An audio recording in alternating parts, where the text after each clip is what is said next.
وصور شكل الإنسان فأحسنه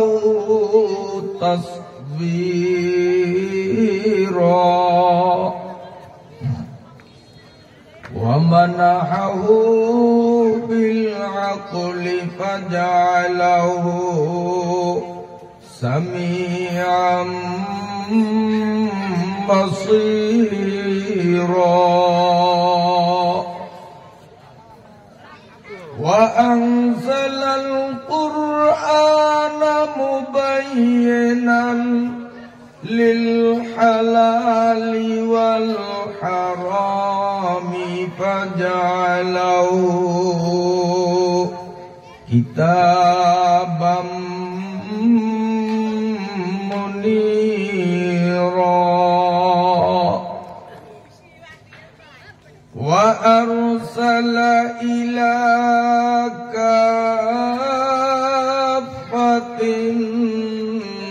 الناس نبيا محمدا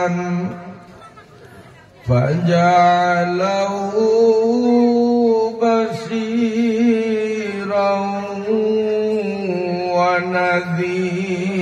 ونذيرا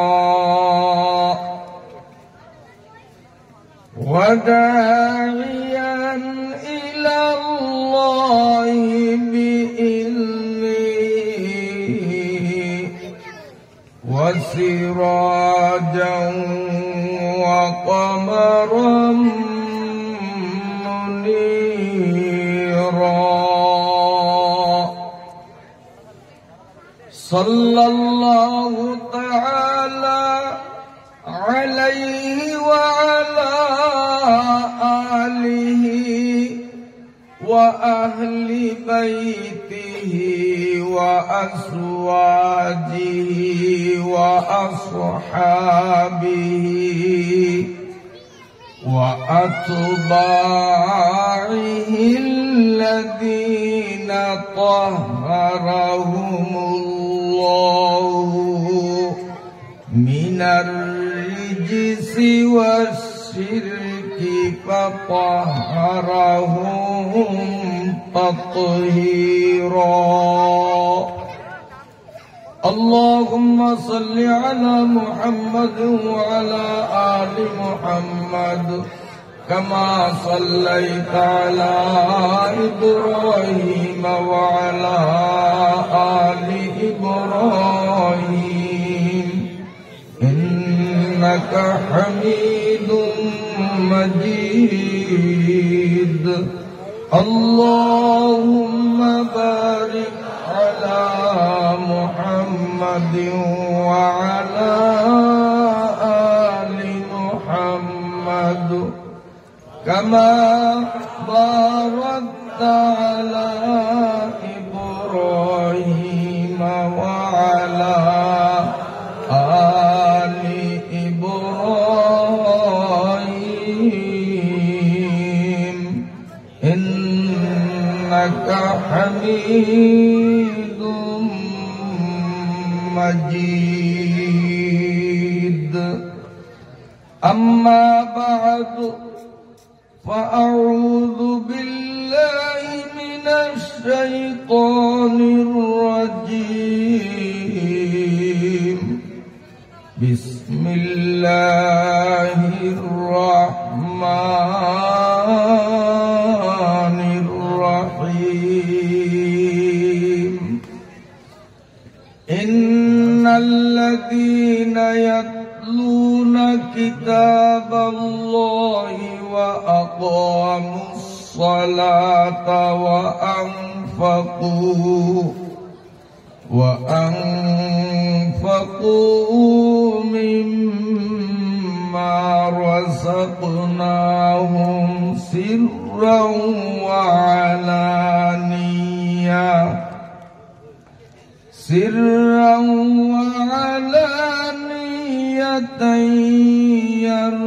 يرجون تجارة لن تبور ليوفيهم أجورهم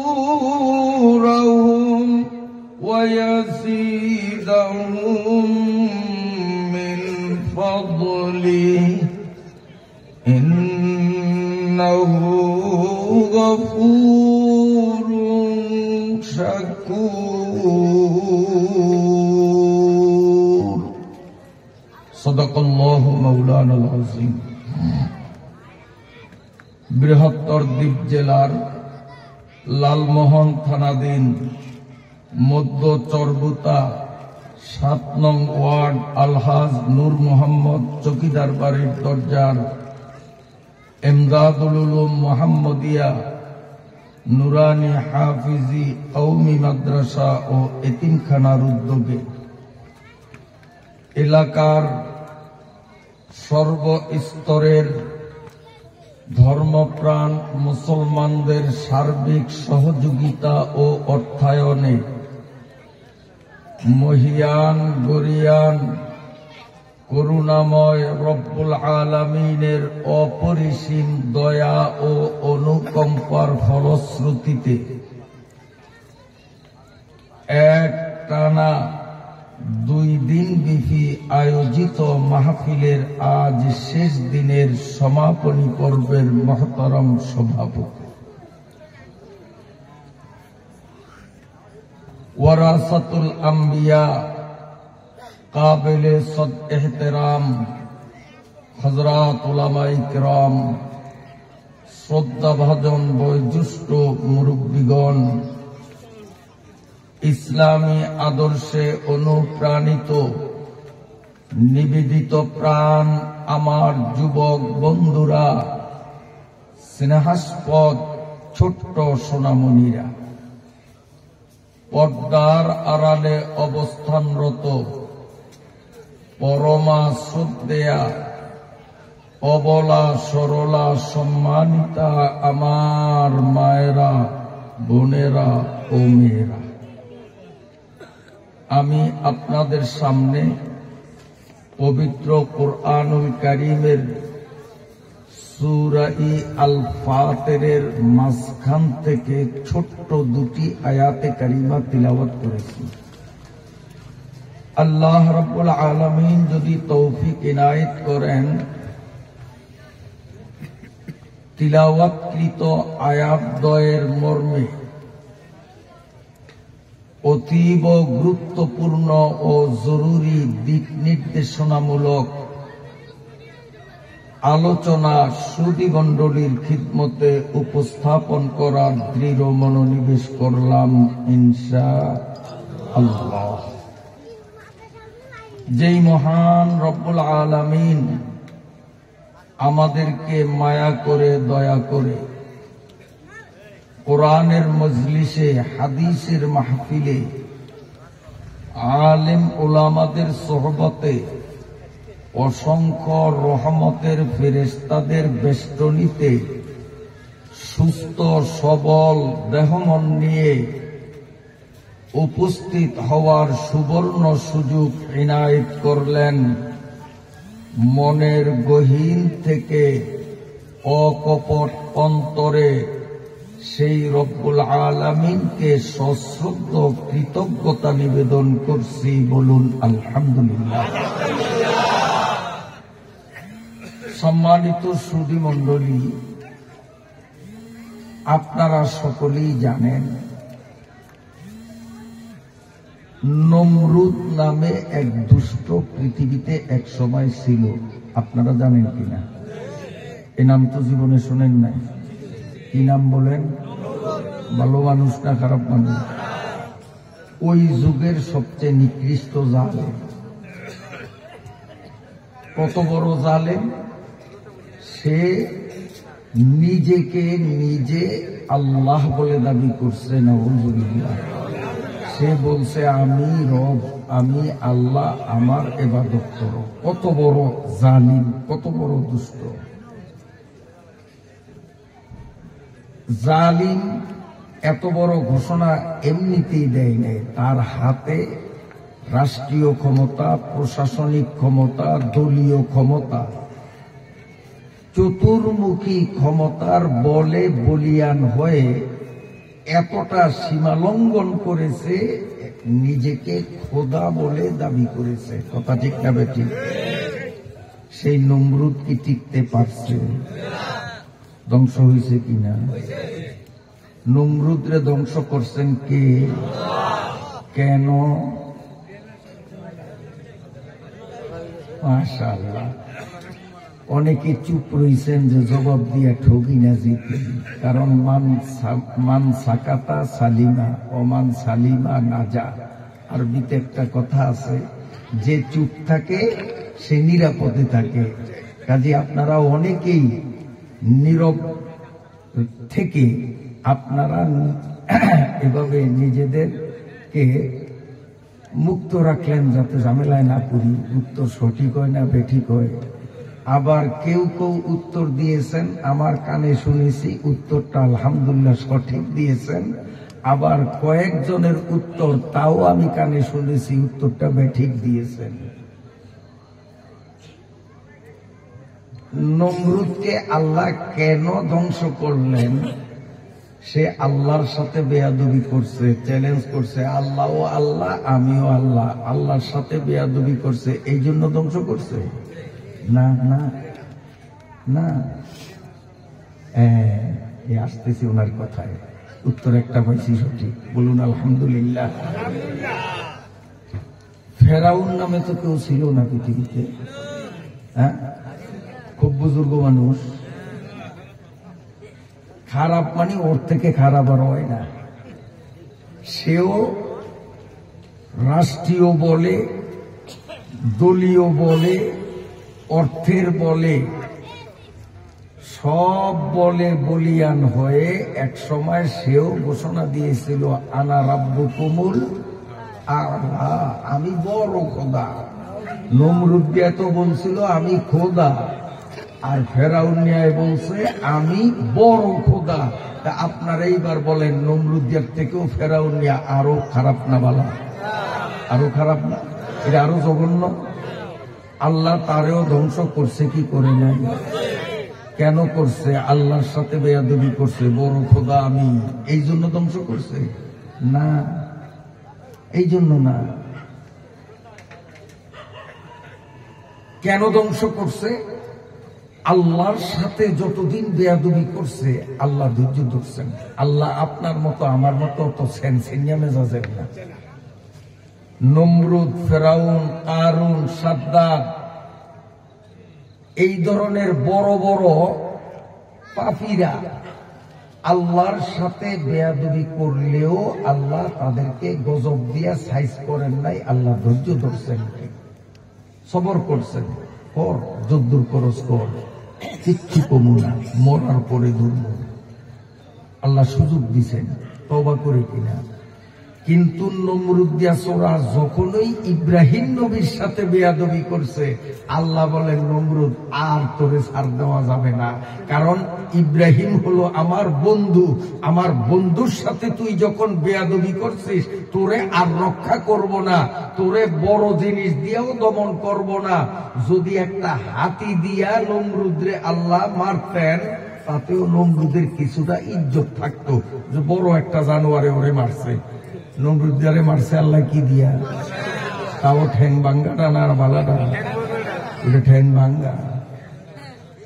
নমরুদিয়ার মতো বড় অসভ্যরে সাইজ করার জন্য আল্লাহ হাতি ব্যবহার করে নাই, দামরা গরু ব্যবহার করে নাই।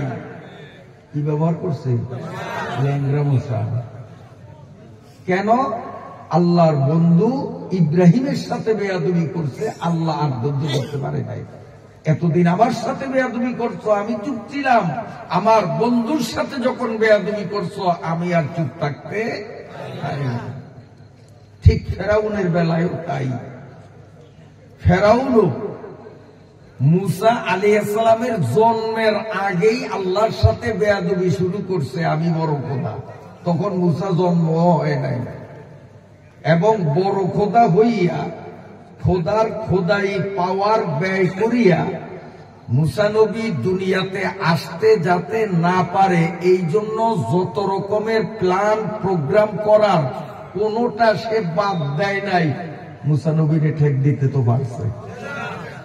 পারছে? পারে নাই। মুসা নবী টাইম মতো দুনিয়াতে আসছে। আসার পরে তিনি বড় হইলেন, কলেমার দাওয়াত দেওয়া শুরু করলেন। ফেরাউন মুসা নবীর সাথে বেয়াদবি শুরু করলো। আল্লাহ পাক বলেন, ফেরাউন এতদিন পর্যন্ত আমার সাথে বেয়াদবি করছ, বড় খোদা বলছো যে আমার থেকেও নাকি তুমি বড়, আমি তারপরেও ধৈর্য ধরছি, সবর করছি, গজব দেই নাই। আমার বন্ধু মুসার সাথে যখন তুমি বেয়াদবি করছো, আর তোমাকে সুযোগ দেওয়া হবে না। আল্লাহ তাআলা তারে ধ্বংস করছে কিনা? তাও কি দিয়া? পানি দিয়া। যেই পানির অপর নাম জীবন, পানির অপর নাম, ওই পানি হইছে ফেরাউনের মরণ, ঠিক কিনা? তো আল্লাহ ফেরাউনে তো বিষ খাওয়াইয়া মারলে মারতে পারতেন, তাতে ফেরাউনের ইজ্জত থাকতো যে বিষ খাইয়া মরছে। ফেরেশতারা এসে মুখের মধ্যে বিষের বোতল ঢাইয়া দিত, হ্যাঁ, অথবা সাপ লাগিয়ে দিত, সাপে কামড় দিত, মরতো, ওর ইজ্জত থাকতো। কিন্তু মরছে কি দিয়া? যেইটার নাম হইল জীবন, সেইটা দিয়েই তার হইছে মরণ। এর চেয়ে বেইজ্জতি আর কিছু আছে? কারণ যে যত বড় বেয়াদব, আল্লাহ তাকে তত তুচ্ছ জিনিস দিয়ে ধ্বংস করে। এইটাই হইল আল্লাহর খেলা। নূহ আলাইহিস সালাম নামে একজন নবী দুনিয়াতে কোনদিন আসছিলেন? শুনছেন আপনারা? নূহ নবী। এই নূহ নবীর জন্মের আগ থেকেই ওই দেশের মানুষগুলো আল্লাহর সাথে বেয়াদবি করত, আল্লাহরে মানত না। অনেক বছর পর্যন্ত বেয়াদবি চলছে, আল্লাহও ধৈর্য ধরিয়া রয়েছে, কিচ্ছু কয় না। নূহ নবী যখন আসলেন, আল্লাহর নির্দেশে তিনি নৌকা বানাইলেন। এই নৌকার মধ্যে বেঈমানরা পায়খানা করছে, ইতিহাস আপনারা জানেন, শুনেন নাই? তো নৌকার মধ্যে পায়খানা করা, এটা নবীর সাথে ভদ্র ব্যবহার না নবীর সাথে বেয়াদবি? নবীর সাথে। হযরত নূহ আলাইহিস সালাম দুই চোখের পানি ছাইরা কাঁদলেন, আল্লাহ আপনার পাগলামি বুঝলাম না, কেনই বা আমার হাতে নৌকা বানাইলেন, আর আমার হাতে বানানো নৌকার মধ্যে ওরা পায়খানা করে, এর চেয়ে আমার মরাই ভালো ছিল, আমি এত বড় অপমানিত হইলাম। আল্লাহ বলেন, ও নূহ, এতদিন আমার সাথে বেয়াদবি করছে, আমি কিচ্ছু কই নাই, ধৈর্য ধরছি।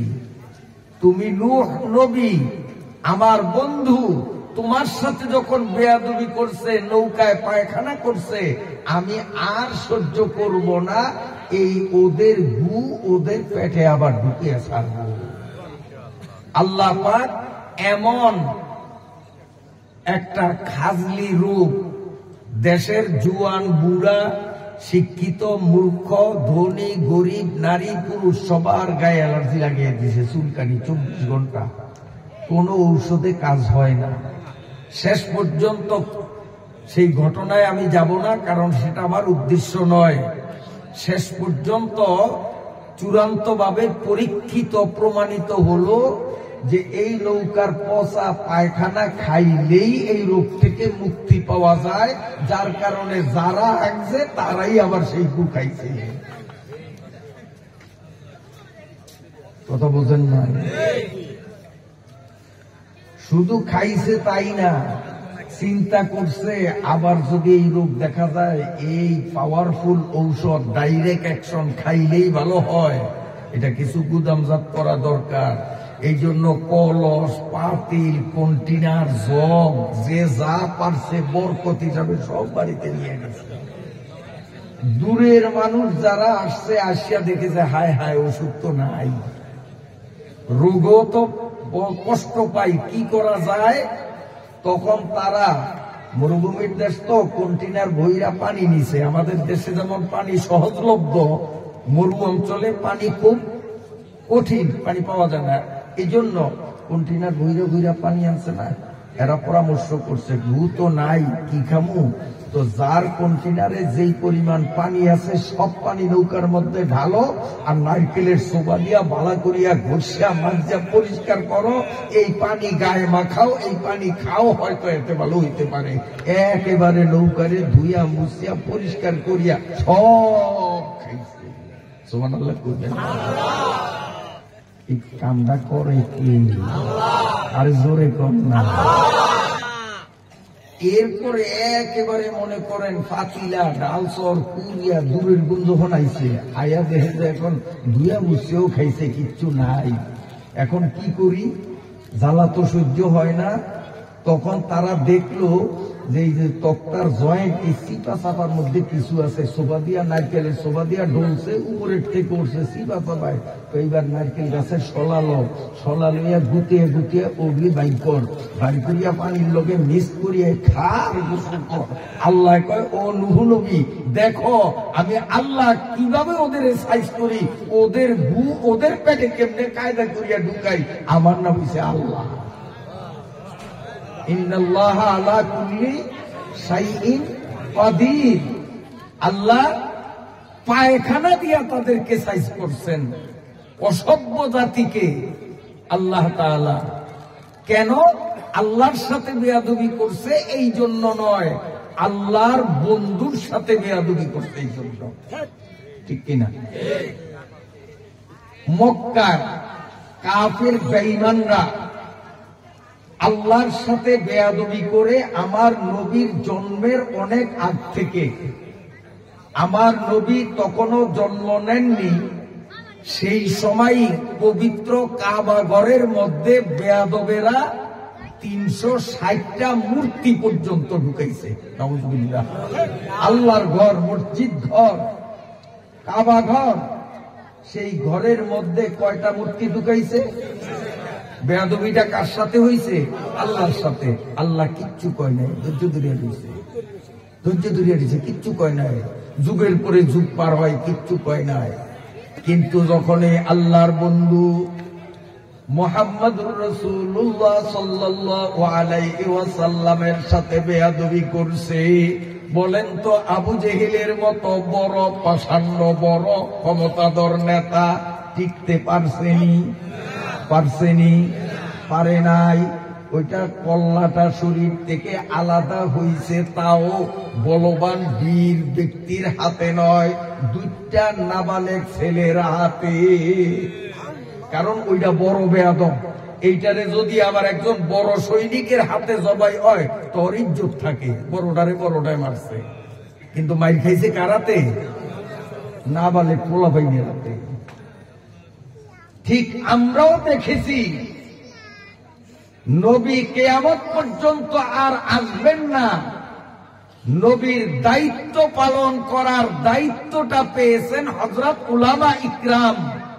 এই জন্য রসুলের ভাষায় আল উলামা ওয়ারাসাতুল আম্বিয়া, এই যুগের আলেমগণ নবীদের ওয়ারিস। এই কথা আর জীবনে শোনেন না আপনারা? মনে শুনছেন? আলেমরা কি বলেন? ধরে বলেন না, নবীর ওয়ারিস না, নবীদের ওয়ারিস। আল উলামা ওয়ারাসাতুল আম্বিয়া, ওয়ারিসুল আম্বিয়া বলে নাই। রসুল যদি বলতেন আল উলামা ওয়ারিসুন নবী, তাহলে অর্থ, বাংলা অর্থ হইতো আলেমগণ আমি নবীর ওয়ারিস। কিন্তু নবী তা বলেন নাই। নবী বলছেন আল উলামা বহু বচন, ওয়ারাসা বহু বচন, ওয়ারিস এক বচন, আম্বিয়া বহু বচন, নবী এক বচন। তাহলে অর্থ হয় কি, যে আমার উম্মতের আলেমরা আদম থেকে নিয়ে আমি মুহাম্মাদুর রাসূলুল্লাহ সাল্লাল্লাহু আলাইহি সাল্লাম পর্যন্ত এই পৃথিবীতে যতজন নবী আসছে, আমার উম্মতের প্রত্যেকটা আলেম সকল নবীদের ওয়ারিস। এখন একজন আলেম, মনে করেন এই যে একজন আলেম নীলা মাদ্রাসার মোহতামিম সাহেব, ওনাকে আমি ইজ্জত করলাম। তো ওনাকে আমি ইজ্জত করলাম মানে আদম থেকে নিয়ে মুহাম্মাদুর রাসূলুল্লাহ সাল্লাল্লাহু আলাইহি সাল্লাম পর্যন্ত সবাইকে যেন আমি ইজ্জত করলাম। আর আমি ওনার সাথে বেয়াদবি করলাম, নাউযুবিল্লাহ। তো আদম থেকে নিয়ে মুহাম্মাদুর রাসূলুল্লাহ সাল্লাল্লাহু আলাইহি ওয়াসাল্লাম পর্যন্ত সমস্ত নবীদের সাথে যেন আমি বেয়াদবি করলাম। তাহলে একজন আলেমের সাথে যে বেয়াদবি করে, সে বড় বেয়াদব না ছোট বেয়াদব? বড় বেয়াদব না ছোট বেয়াদব?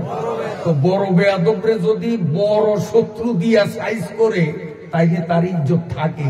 এই জন্য এই আলেমদের শত্রুদেরকেও আল্লাহ পোলা পাইনের মুতে পাচার খাওয়াইয়া আল্লাহ ইতিহাস দেখাইলো গোটা দুনিয়াতে দেখাইলো সে আদম আলাইহিস সালামের যুগ থেকে শেষ জমানা পর্যন্ত সর্বকালে সর্বযুগে বড় স্বৈরাচার, বড় জালিম, এদেরকে দমন আমি বড় জিনিস দিয়ে করিনি।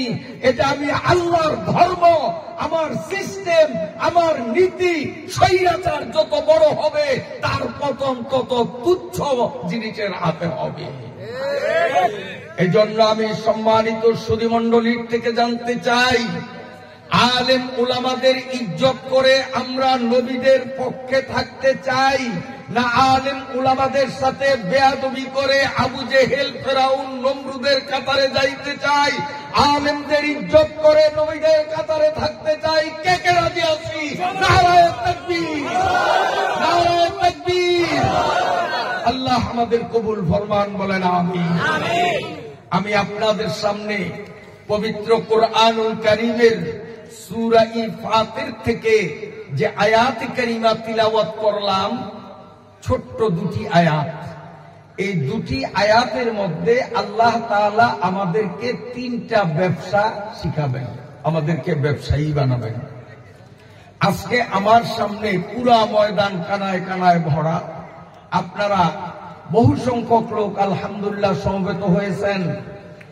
এখন এক এক করে খোঁজ নিলে দেখব কেউ হয়তো মুদি মালের ব্যবসা করে, কেউ ভুষা মালের ব্যবসা করে, কেউ রাখি মালের ব্যবসা করে, কেউ মাছের ব্যবসা করে, কেউ ধান চাউলের ব্যবসা করে, কেউ কাপড়ের ব্যবসা করে। এরকম লোক আছে না এই ময়দানে?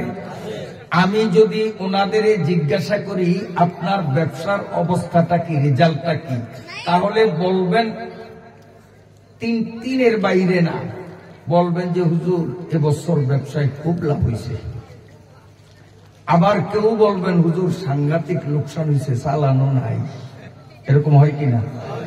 আবার কেউ বলবে সারা বছর ভূতের বেগার দিলাম হুজুর, চালান আছে, চাইরানারও ব্যবসা নাই, মাঝখানে একটা বছর পরিশ্রম করলাম, পাও আছে কিনা?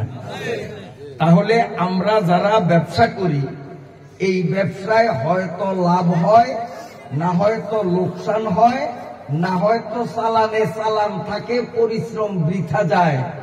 লাভ যে হবে এমন কোন নিশ্চয়তা আমরা কোন ব্যবসায়ীকে দিতে পারবো?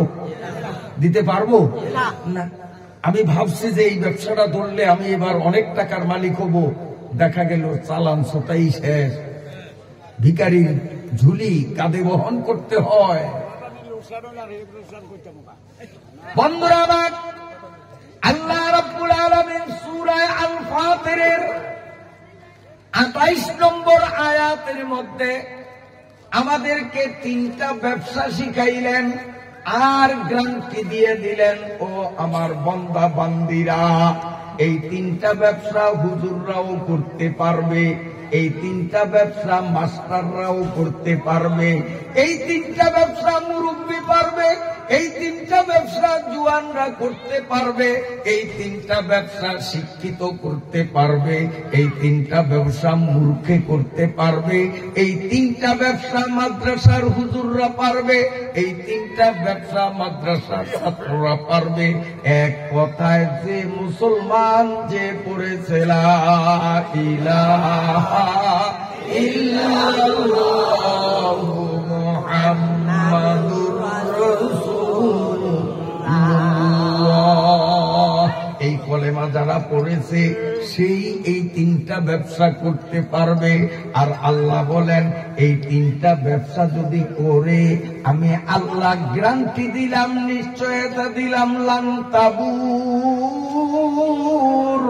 আল্লাহ বলেন 100% সিউরিটি দিলাম, এই তিনটা ব্যবসার যে কোনো একটা ব্যবসা আমার বান্দা বান্দিরা করলে আমি গ্যারান্টি দিলাম তার ব্যবসায় কোনো লোকসান হবে না, বরং সীমাহীন লাভ আর লাভ। এই ব্যবসা করতে চাননি আপনারা? দোকানদারও ব্যবসাটা করতে পারবেন, কৃষকও করতে পারবেন, জেলে চাষিও করতে পারবেন, সবাই পারবেন। আর এই ব্যবসার মধ্যে লস নাই, খালি লাভ।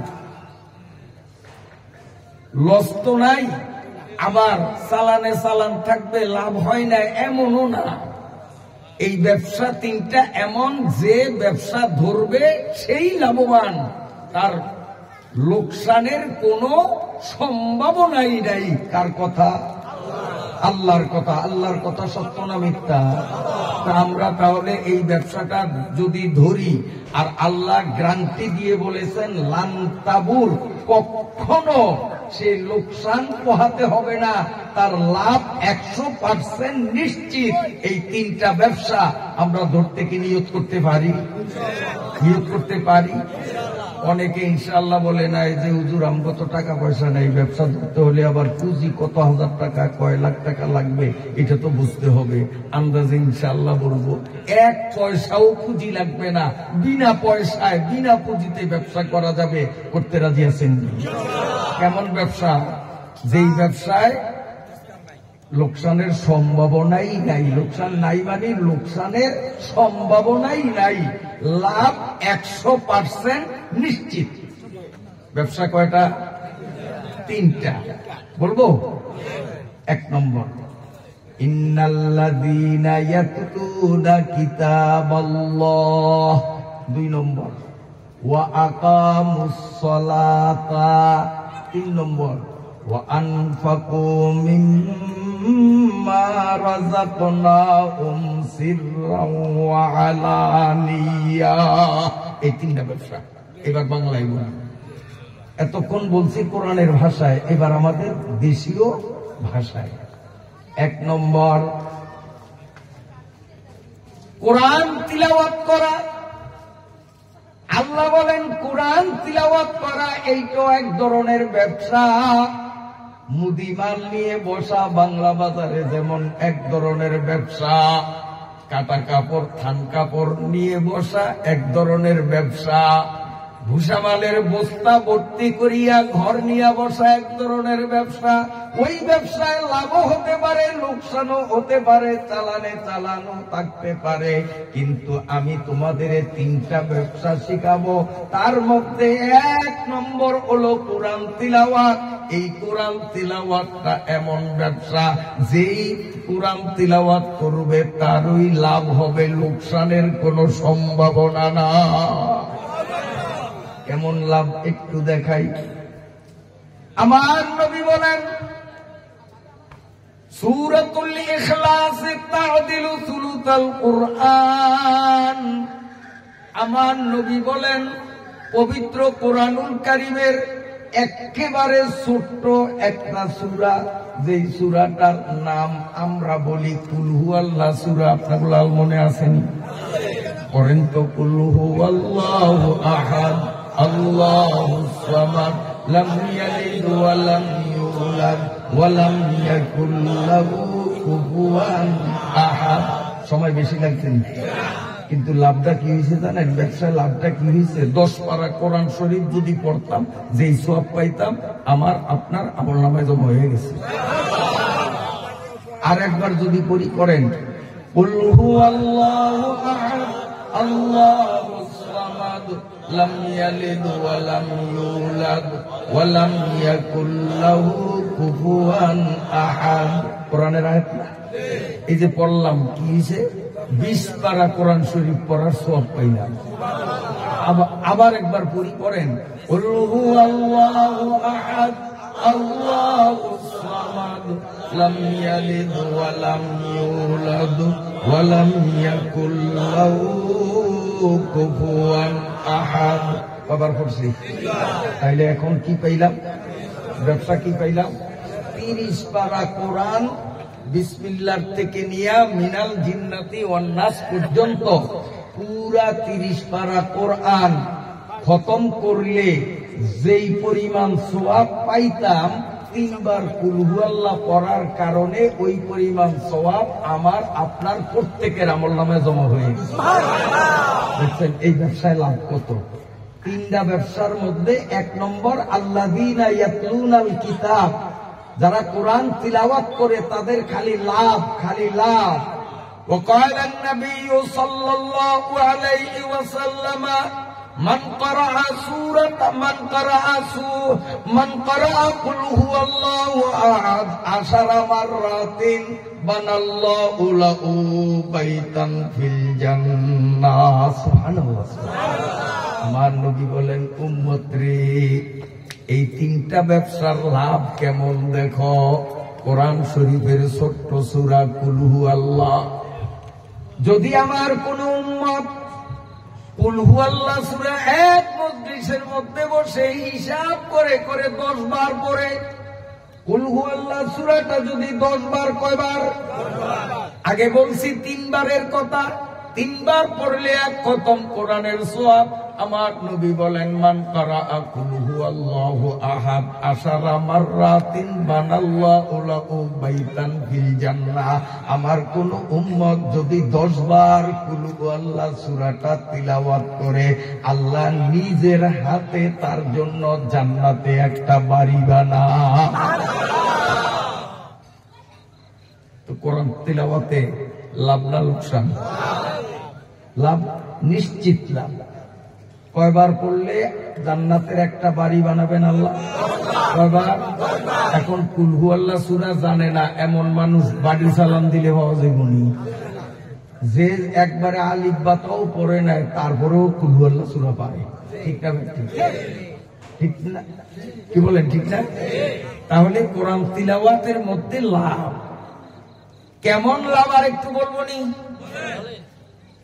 আল্লাহ রাব্বুল আলামিন কোরআনুল কারীমের 29 নম্বর পারায় সূরা মুজাম্মিলের মধ্যে নিজে তার বন্ধু মুহাম্মদুর রাসূলুল্লাহ বলেন সাল্লাল্লাহু আলাইহি ওয়াসাল্লাম, বন্ধু নবীকে আল্লাহ নিজে বলেন, ফাতাহাজ্জাত বিহি নাফিলাতাল লাক আসা আইয়াবাসাকা রাব্বুকা মাকামাম মাহমুদা।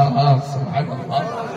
আল্লাহ নবীজিরে কয়, ও মুহাম্মদ, ভোর রাত্রে একটু উঠিয়া তাহাজ্জুদ নামাজটা পড়েন। তাহাজ্জুদ নামাজ পড়লে জান্নাতের সর্বোচ্চ সবচেয়ে দামি বিল্ডিং পাওয়া যায়। আল্লাহ নবীরে কয় তাহাজ্জুদ পড়ার জন্য। আর ফলাফল বলেন, তাহাজ্জুদ পড়লে জান্নাতের সবচেয়ে দামি বিল্ডিং পাওয়া যায়। সবচেয়ে দামি, এর থেকে দামি বিল্ডিং হয় না। বন্ধুরা আমার, আল্লাহর পয়গম্বর সাল্লাল্লাহু আলাইহি ওয়াসাল্লাম আল্লাহর কাছে আরজি দিলেন, ওগো মাহবুব, আমি তো আপনার নবী, নবী হওয়ার যোগ্যতা, নবুয়তের পাওয়ার আমার মধ্যে আছে বলে আমার এক রাতেও তাহাজ্জুদ কাজা হয় না। আমি নিয়মিত প্রতি রাত্রে তাহাজ্জুদ পড়ার সক্ষমতা আমার আছে, আমি পারি। কিন্তু আমার উম্মতের মধ্যে লাখ মানুষের মধ্যে একজন খুঁজিয়া পাওয়া মুশকিল। ভোর রাত্রে উঠিয়া তাহাজ্জুদ পড়ার মতো যোগ্যতা এবং শক্তি লাখ মানুষের মধ্যে একজন বাহির করা যাবে না। কারণ আমার উম্মতরা সারাদিন হাড়ভাঙ্গা পরিশ্রম করবে, ব্যবসায়ী দোকানে পরিশ্রম করবে, কৃষক খেতে পরিশ্রম করবে, রিক্সাওয়ালা রোডে পরিশ্রম করবে। এই মানুষগুলো রাত্রে ঘুমিয়ে যাবে, তাহাজ্জুদ পড়তে পারবে না। এই মানুষগুলো জান্নাতের উঁচা বিল্ডিং এর মালিকও তো হইতে পারবে না। আমি উম্মতের কান্ডারি নবী, মাবুদ গো, আমি উঁচা বিল্ডিং এ থাকবো, আমার উম্মত গুলো কম দামা বিল্ডিং এ থাকবে। আমি নবী এটা মেনে নিতে পারি না। দেখলেন, নবী আমাদেরকে দেখেও নেয়, আমরা তখন দুনিয়াতে আসি নাই, কিন্তু নবী আমাদের জন্য পাগল। আল্লাহর কাছে দরখাস্ত করেন, মাবুদ, আমার উম্মত গুলো জান্নাতের সর্বোচ্চ বিল্ডিং এর মালিক কেমনে হবে? তারা তো তাহাজ্জুদ পড়তে পারবে না।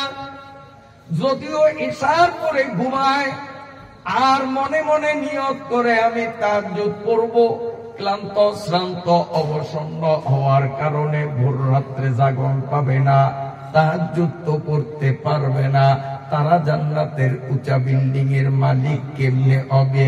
আল্লাহ নবীকে জানাইয়া দিলেন, দোস্ত আমার, আপনার উম্মত গুলোরে জানাইয়া দেন আমি সূরা ফাতিরের মধ্যে তাদের 3টা ব্যবসা শিখাইলাম। 1 নম্বর ব্যবসা হলো কোরআন তিলাওয়াত। আর এই ব্যবসা 3টা এমন, এই ব্যবসায় শুধু লাভ আর লাভ, লোকসান বলতে কিচ্ছু নাই। আপনার উম্মতের জানাইয়া দেন কোরআন শরীফের 2 নম্বর সূরা, সূরা বাকারা, আলিফ লাম মিম দিয়া যেই সূরাটা শুরু, এই সূরার শেষের যে আয়াতগুলি, এই সূরার শেষের আয়াতটা যদি কোনো মানুষ ফজরের পরে, বেলা উঠার পরে, ইশরাক 2 রাকাত নামাজ পড়ার পরে কোনো মানুষ আমানার রাসূল থেকে সূরা বাকারার শেষ 2টা আয়াত যদি কোনো মানুষ পড়ে, আল্লাহ পাকের পয়গম্বর সাল্লাল্লাহু আলাইহি ওয়াসাল্লাম বলেন এই কোরআন তিলাওয়াতের কারণে তার আমলনামায় লেখা হবে সে যেন রাত্র 3টায় উঠিয়া তাহাজ্জুদের নামাজ পড়ছে।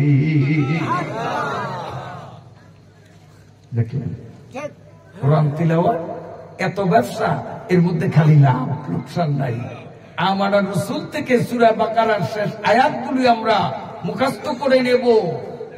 ভোর রাত্রে যদি উঠতে পারি তাহাজ্জুদ পড়ব, আলহামদুলিল্লাহ ভালো। যদি উঠতে না পারি ফজরের পরে ইশরাক পর্যন্ত মসজিদে অবস্থান নিয়ে ইশরাকের নামাজ আদায় করে যদি কোরআন শরীফ দেখে দেখেও আমরা সূরা বাকারার শেষ আয়াতগুলি পড়ি, আল্লাহ রাব্বুল আলামিন আমাদের আমলনামায় লিখবেন আমি যেন তাহাজ্জুদ সময় মতো পড়েছি। সুবহানাল্লাহ, সুবহানাল্লাহ। এই কোরআন তিলাওয়াতে কত লাভ, লান্তাবুর। আল্লাহ বলেন লোকসান নাই, শুধু লাভ আর লাভ, শুধু লাভ আর লাভ। কেমন লাভ? আল্লাহর পয়গম্বর সাল্লাল্লাহু আলাইহি ওয়াসাল্লাম বলেন এই পবিত্র কোরআনুল কারীমের 29 নম্বর পারার 1 নম্বর সূরা তাবারাকাল্লাযী বিয়াদিহিল মুলুক, সূরা মুলুক এটার নাম। 29 নম্বর পারার 1 নম্বর সূরা। আল্লাহর নবী বলেন কোন মুসলমান রাত্রে ঘুমাবার আগে যদি একবার করিয়া এই তাবারাকাল্লাযী সূরাটা তিলাওয়াত করে, আমি নবী গ্যারান্টি দিলাম এই মানুষটা মৃত্যুর পরে যখন কবরে সমাহিত হবে, আত্মীয় স্বজন গ্রামবাসীরা তাকে কবরে একাই কি অবস্থায় রেখে চলে যাবে এবং তার পাপের কারণে ফেরেশতারা আযাব নিয়ে যখন ডাইন দিক থেকে আসবে, তাবারাকাল্লাযী সূরা ওখান দিয়ে ঠেক দিবে, সর সর। আযাবের ফেরেশতারা ঘুরিয়া বাম দিক থেকে আসতে চাইবে, আবার তাবারাকাল্লাযী সূরা ওখানে ব্রিগেড দিবে, সর সর। মাথার দিকে আসলেও একই অবস্থা, পায়ের দিক থেকে আসলে একই অবস্থা। তখন আযাবের ফেরেশতা আর তাবারাকাল্লাযী সূরার মধ্যে বিশাল ঝগড়া লাগবে। ফেরেশতারা জোর করিয়া আযাব নিয়ে আসতে চায়, লিস্টি দেখায়, এই যে দেখো এই নাফরমান এই গুনাহ করছে, এই গুনাহ করছে, এই গুনাহ করছে, এই গুনার এই শাস্তি, এই গুনার এই শাস্তি, এই গুনার এই শাস্তি। আমরা শাস্তি দেওয়ার জন্য আসছি, আমরা আল্লাহর ফেরেশতা, আল্লাহর হুকুম অমান্য করতে পারবো না। আল্লাহই বলেছেন সাজা দেওয়ার জন্য, তুমি সরো। ধস্তাধস্তি যখন লাগবে তখন তাবারাকাল্লাযী সূরা চিৎকার দিয়া মানুষের মতো কথা বলবে, সুবহানাল্লাহ। সেদিন কোরআন শরীফকেও আল্লাহ কথা বলার শক্তি দিবেন। এই তাবারাকাল্লাযী সূরা চিৎকার মারিয়া বলবেন ও আল্লাহ,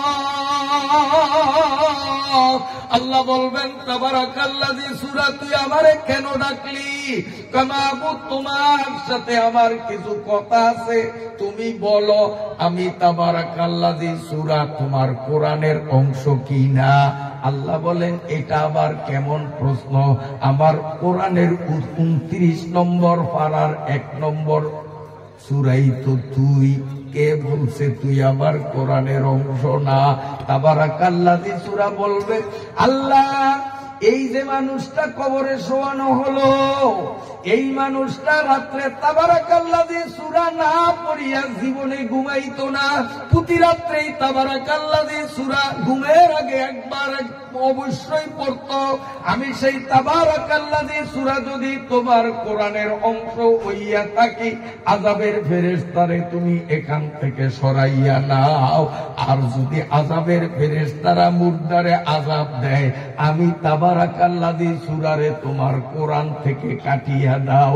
আমারে কোরআনে রাখতে হলে আযাবের ফেরেশতা সরানো লাগবে।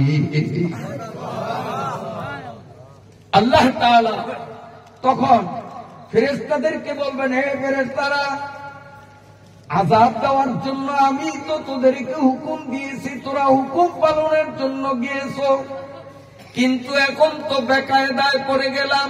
তাবারাকাল্লাযী সূরাটারে আমার কোরআন থেকে বাদ দেওয়া যায় না। মা ইউবাদদিলুল কাউলু লাদাইয়া, আমার কোরআনের মধ্যে কোনো পরিবর্তন কখনো হয় না, হবেও না। অতএব তাবারাকাল্লাযী সূরা আমার কোরআনেই যখন থাকবে, অতএব আযাব নিয়া সরিয়া যাও। কিয়ামত পর্যন্ত মুর্দারে কবরে আযাব দিতে পারবা না। ইন্নাল্লাযীনা ইয়াতলুনা কিতাবাল্লাহি ওয়া আকামুস সালাতা ওয়া আনফাকু মিম্মা রাযাকনাহুম সিররাও ওয়া আলানিয়াতান ইয়ারজুনা তিজারাতান লান তাবুর। সুবহানাল্লাহ, সুবহানাল্লাহ। আল্লাহ নবী বলেন, ওই উম্মত, কোরআন তিলাওয়াত এমন একটা ব্যবসা, এই ব্যবসায় কোনো লোকসান নাই, শুধু লাভ আর লাভ। কেমন লাভ? আর একটু বলবো কেমন লাভ? এই পবিত্র কোরআনুল কারীমের 1 নম্বর সূরার নাম হলো আল-হামদ সূরা। চিনেননি? লাল মনে মনে এই সূরা নাই, আছে তো? থাকলে একটু পড়েন তো দেখি। বিসমিল্লাহির রহমানির রহিম, আলহামদুলিল্লাহি রাব্বিল আলামিন, আর রহমানির রহিম, মালিকি ইয়াউমিদ্দিন, ইয়্যাকা না'বুদু ওয়া ইয়্যাকা নাস্তাঈন, ইহদিনাস সিরাতাল মুস্তাকিম, সিরাতাল লাযীনা আন'আমতা আলাইহিম, গায়রিল মাগদুবি আলাইহিম ওয়ালাদ-দাল্লিন।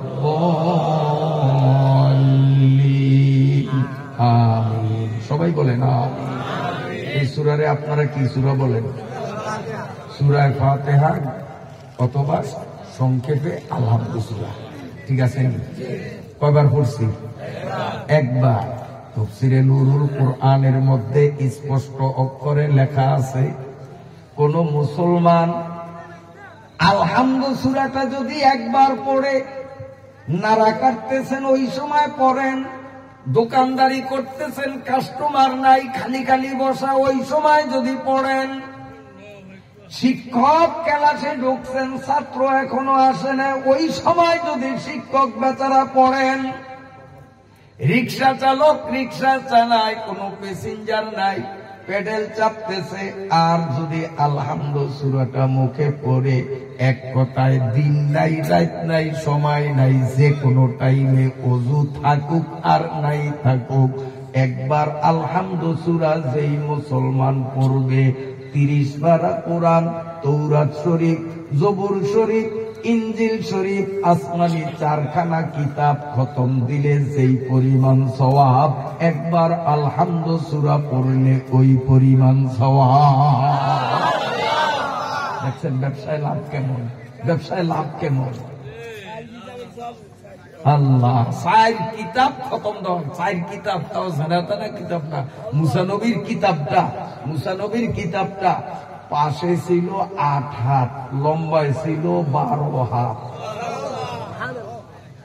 এবং আমাদের কোরআন হলো 30 পারা, মুসা নবীর তৌরাত শরীফ হলো 1000 পারা। আমাদের কোরআনের আয়াত সংখ্যা এক গণনা মতে 6666, আর মুসা নবীর তৌরাত শরীফে আয়াত সংখ্যা ছিল 10 লক্ষ। খেলার একদম এই কোরআন শরীফ ছোট্ট, বেশি বড় না, তাও হাফেজেরা ডেলি 1 পারা পড়ে খতম তারাবিতে, তাও 1 রাকাতে 1 পৃষ্ঠা পড়ে, তাই আমরা দাঁড়িয়ে থাকতে পারি না। আর মুসা নবীর এত বড় তৌরাত 4টিখানি ব্যাপার নয়। মুসা নবীর এত বড় কিতাব, তারপরে দাউদ নবীর জবুর কিতাব, ঈসা নবীর ইনজিল কিতাব, মুহাম্মাদুর রাসূলুল্লাহ সাল্লাল্লাহু আলাইহি ওয়াসাল্লামের কোরআন মাজিদ নামক কিতাব, এই 4খানা কিতাব এক মজলিসে বসিয়া এক বৈঠকে খতম দিলে যে পরিমাণ সওয়াব পাওয়া যায়, আলহামদু সূরা একবার পড়লেই সেই পরিমাণ সওয়াব হয়। ব্যবসার লাভ কেমন দেখেন, ব্যবসার লাভ কেমন। আল্লাহ পাকের নবী বলেন সহিহ হাদিস, এ উম্মত, কোরআন যদি তুমি তিলাওয়াত করো, 30 পারা কোরআনের যে কোন জায়গা থেকে যদি তুমি পড়ো, অর্থ জানো আর না জানো, সবাই কি অর্থ জানে? আপনারা তো ভালো কথা, সব হুজুররাও অর্থ জানে না। অনেক মাওলানা, টাইটেল মাওলানা আয়াত ধরিয়ে দিয়ে হুজুরে একটার অর্থ কি বলতে পারবে না, আপনারা তো বলা সম্ভবই না। আবার কিছু কিছু হুজুর আছে হয়তো শাব্দিক অর্থটা বলতে পারবে, কিন্তু আয়াতের ব্যাখ্যা বিশ্লেষণ তাফসীর বলতে পারবে না, খুব কম। কথা ঠিক যাবে। আল্লাহ নবী বলেন, উম্মত রে, 3টা ব্যবসা আল্লাহ তোমাদের ধরাইয়া দিলেন। 1 নম্বরে কোরআন পাঠ করা। এই ব্যবসায় কেমন লাভ, কান খুলিয়া শুনরে উম্মত। এই পবিত্র কোরআনুল কারীমের যে কোন জায়গা থেকে তুমি পড়ো, অর্থ তাফসীর ব্যাখ্যা বুঝো আর না বুঝো, বুঝিয়া পড়ো আর না বুঝিয়া পড়ো, কোরআন শরীফ থেকে যদি তুমি পড়ো, যতটা অক্ষর তুমি পড়বা, প্রতিটা অক্ষরে অক্ষরে আল্লাহ তোমার 10টা নেকি দান করবি। এটা হলো নামাজের বাইরে। আর নামাজের মধ্যে বসা অবস্থায় কেউ বসিয়া নামাজ পড়ে দাঁড়াইয়া পড়লো না, বসিয়া বসিয়া নামাজ পড়লো। এক একটা অক্ষর কোরআনের মুখ থেকে উচ্চারণ হবে, 50টা নেকি তার আমল নামায় লেখা হবে। আর আমরা যারা দাঁড়াইয়া নামাজ পড়ি, যখন আলহামদুলিল্লাহি রাব্বিল আলামিন, আলাম তারা কাইফা ফাআলা এইভাবে পড়তে থাকি, দাঁড়ানো অবস্থায় কোরআনের যতটা অক্ষর মুখ থেকে উচ্চারণ হবে, অথবা ইমামের মুখ থেকে উচ্চারণ হবে, আর মুক্তাদি কান খাড়া করিয়া শুনবে, প্রতিটা অক্ষরে অক্ষরে 100 নেকি আমল নামায় জমা হইতে থাকে। সুবহানাল্লাহ, সুবহানাল্লাহ। ব্যবসা কয়টা দিছে আল্লাহ? 3টা। 1 নম্বর ব্যবসা হলো কোরআন তেলাওয়াত। 1 নম্বর ব্যবসা কি? যেই ব্যবসায় খালি লাভ আর লাভ, লোকসান নাই, শুধু লাভ। এই যা শুনাইলাম এটি তো বাকি লাভ আখেরাতে মরার পরে। এইটার লাভ নগদ দুনিয়াতেও পাওয়া যায়। বিশ্বাস আছে নি আপনাদের? বারে আলমে হুসনাত দিলো জাতা জমিদারাদ, বারে আলমে হুসনাত দিলো জাতা জমিদারাদ, বরং আসহাবে সূরত রাবু আরবাব মানারা। সুবহানাল্লাহ, সুবহানাল্লাহ। কোরআন বুঝিয়া পড়লো লাভ, না বুঝিয়া পড়লো না। কিন্তু একদল ভণ্ড আবিষ্কার হইছে, তারা বলে কোরআন শরীফ না বুঝিয়া পড়লে লাভ নাই, কোরআন শরীফ না বুঝিয়া পড়লে লাভ নাই। এদের টার্গেট কিন্তু হলো কি, যে এখনো কিছু মুসলমান কোরআন শরীফে খুব যত্ন করিয়া অর্থ না বুঝলেও পড়ে। যদি একটা কথা তাদের মনে বসিয়ে দেই যে অর্থ না জানলে কোরআন শরীফ পড়লে লাভ নাই, তখন তারা আর কোরআন শরীফ পড়বে না। মুসলমানদের সাথে কোরআনের সাথে দূরত্ব সৃষ্টি করার সুপরিকল্পিত একটা ব্যবস্থা। এই ব্যবস্থাটা করে কারা? এই ব্যবস্থাটা কোন ইয়াহুদি, খ্রিস্টান, হিন্দু, বৌদ্ধরা না। এই ব্যবস্থাটা করে এমন ব্যক্তিরা যাদের মাথায় আমার পাগড়ির চেয়েও দামি পাগড়ি, আমার থেকেও গাল ভরা দাড়ি, হাতে তসবি, লম্বা জুব্বা, চিনেননি? এদের প্রসিদ্ধ নাম হলো হাতাহাতি বাহিনী। হাতাহাতি বাহিনী বোঝেন নাই? টঙ্গীর ময়দানে হাতাহাতি করিয়া যারা মানুষ হত্যা করছে, আলেমদের মাথা ফাটাইছে, আপনারা জানেন না? এই বদমাইশগুলো ইসলামের লেবাস পরিয়া মুসলমানদের সাথে কোরআনের সাথে দূরত্ব সৃষ্টি করার জন্য এই ভুল তথ্য পরিবেশন করিয়া ইসরায়েলিদের এজেন্ডা বাস্তবায়ন করার অপচেষ্টায়। অতএব আমরা মুসলমানরা সজাগ থাকতে হবে, ওই হাতাহাতিদের আমাদের কাছে আসতে দেব না। ঠিক আছে কিনা? কারণ ওরা বলে কোরআন না বুঝিয়া পড়লে লাভ নাই, আর আমাদের নবী বলছেন না বুঝিয়া পড়লেও লাভ। তাইলে এরা কি আমার নবীর থেকে বড় পণ্ডিত? তো নবীর থেকে বড় পণ্ডিত যে, সে শয়তান। অতএব এতাতিরা শয়তান। এই শয়তানের শয়তানি কাজ করার সুযোগ আমরা মুসলমানরা দেব না ইনশাআল্লাহ। রাগ করছেন নি আমার কথা? বন্ধুরা আমার, কোরআন শরীফের লাভ নগদও লাভ, বাকিতেও লাভ। এতক্ষণ বাকি লাভ দেখাইলাম, এবার 2-4টা নগদ লাভ যদি দেখাই, শুনবেন? শুনবেন? নগদ এটা এখন হইবেন। এখন কিভাবে আমি বলি শোনেন। নগদ লাভ, কোন মহিলার প্রসব বেদনা আরম্ভ হলো, প্রসব বেদনা পর্যন্ত সন্তান খালাস, কিন্তু ব্যথায় খুব কাতর, সন্তান খালাস হয় না। ঔষধ খাওয়াইলেন, তাতেও ফলপ্রসূ হয় না, ডেলিভারি হয় না, খুব কষ্ট পায়, মরবে মরবে প্রায়। এমন অবস্থায় যদি আপনি একজন আলেমের কাছে দৌড়ান, তাহলে আলেমের দরকার আসেনি? আসেনি? ওই হাতাহাতিরা কয় আলেমের দরকার নাই, এরা আলেমের দুশ্মন। আলেমরা নবীর ওয়ারিস, তাহলে এরা নবীরও দুশ্মন। আর নবী হলেন আল্লাহর বন্ধু, কাজে হাতাহাতিরা আল্লাহরও দুশ্মন, যদিও তারা লেবাস নিয়েছে আলেমে। আমার ভাইরা, বাবাজিরা, ভালো করিয়া শোনেন, ভালো করিয়া শোনেন। নগদ লাভ,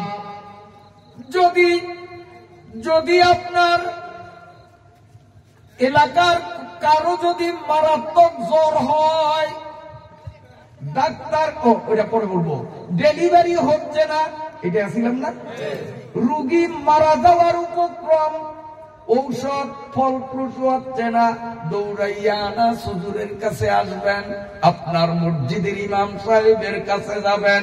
ইমাম সাহেব তার পবিত্র হাতে, তার পবিত্র কলমে, সাদা কাগজে আল্লাহ পাকের কোরআনের 30 নম্বর পারার থেকে ইজা সামাউন শাক্কাত ওয়া আযিনাত লিরাব্বিহা ওয়া হুক্কাত ওয়া ইজাল আরদু মুদ্দাত, এই পর্যন্ত লিখিয়া ওটাকে এইভাবে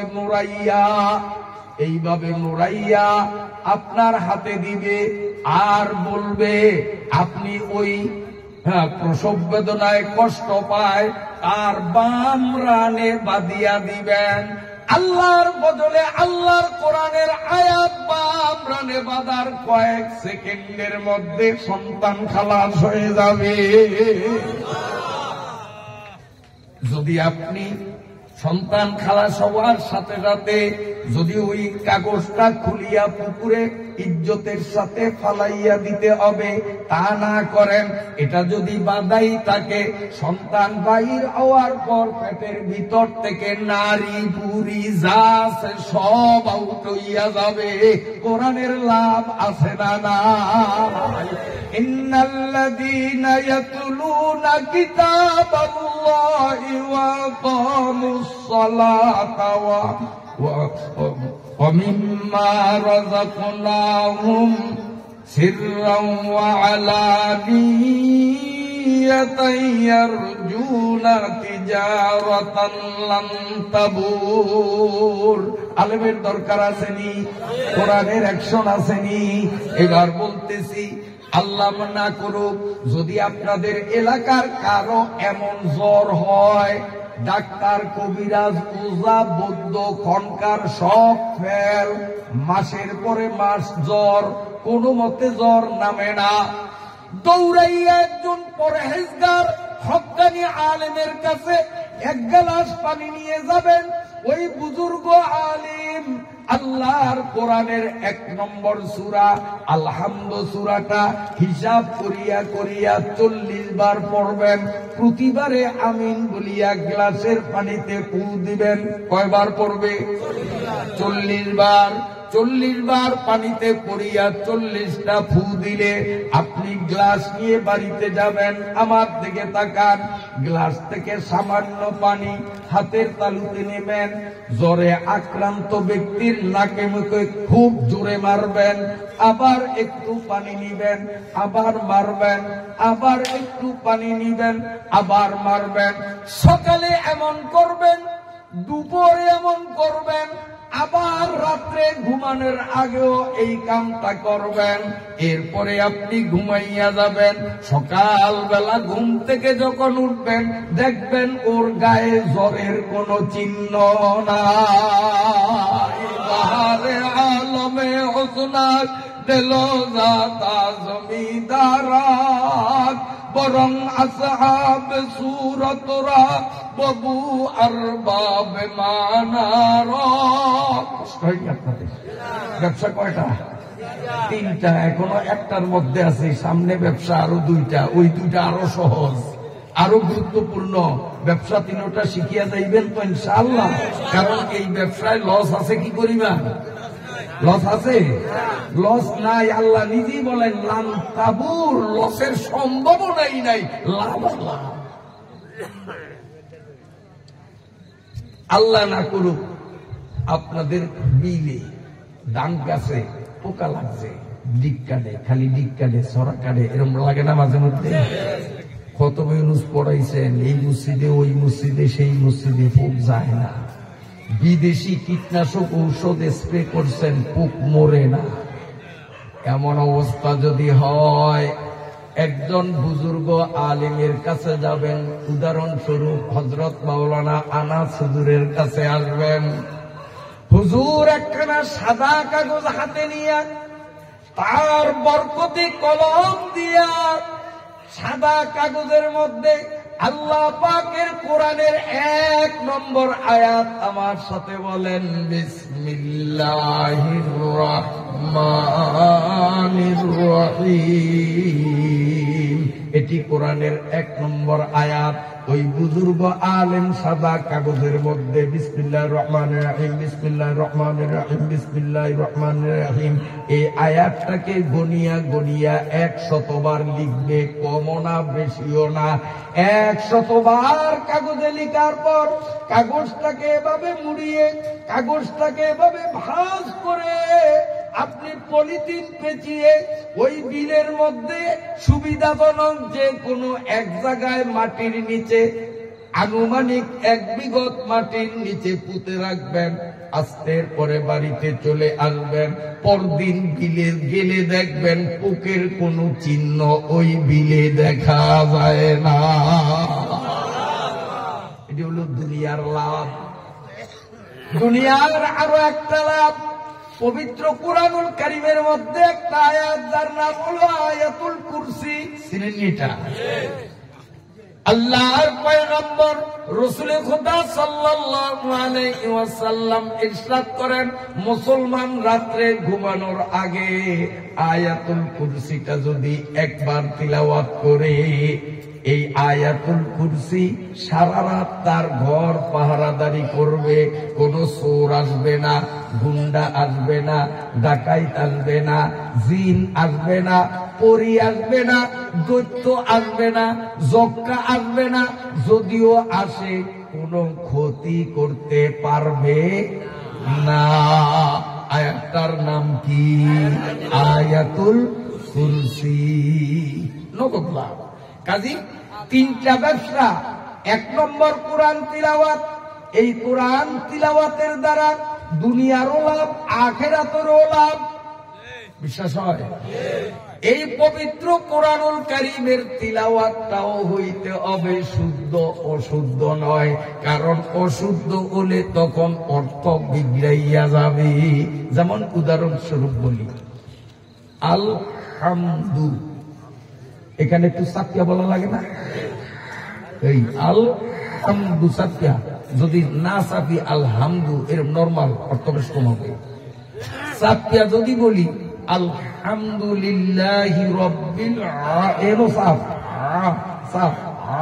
আলামিন, এই ওয়েনো সাফ এনো সাফ, এইভাবে যদি পড়ি তো আয়াতের অর্থ হয় সমস্ত প্রশংসার মালিক আল্লাহ। আর যদি সাপ না দিয়া পড়ি আলহামদু, সাপ দেই নাই, তখন অর্থ হয় কি? সমস্ত অফদা জমিন, যেই জমিন বেচা যায় না, কেউ কিনে না, যেই জমিনে ফসল হয় না, নুনা ফোড়া অফদা জমিন, লিল্লাহ আল্লাহ। বালা জমিন আমার, আর অফদা আখাডা জমিন আল্লাহ। কেমন আল্লাহ? রাব্বিল, ওই সাপ সারা আলামিন, অনেকে সাপ না দিয়া আলহামদুলিল্লাহি রাব্বিল আলামিন, সাফেনে আলামিন। রব্বুল আলামিন অর্থ হলো বিশ্ব সন্ত্রাসী, বিশ্ব গুন্ডা। তখন অর্থ হয় কি? নুনা পোড়া আখাডা অফদা জমিন সব ওই আল্লাহর, যেই আল্লাহ পৃথিবীর সবচেয়ে বড় গুন্ডা। তখন এইরকম যদি পড়ে তাহলে কি লাভ পাইব? লাভ পাইব।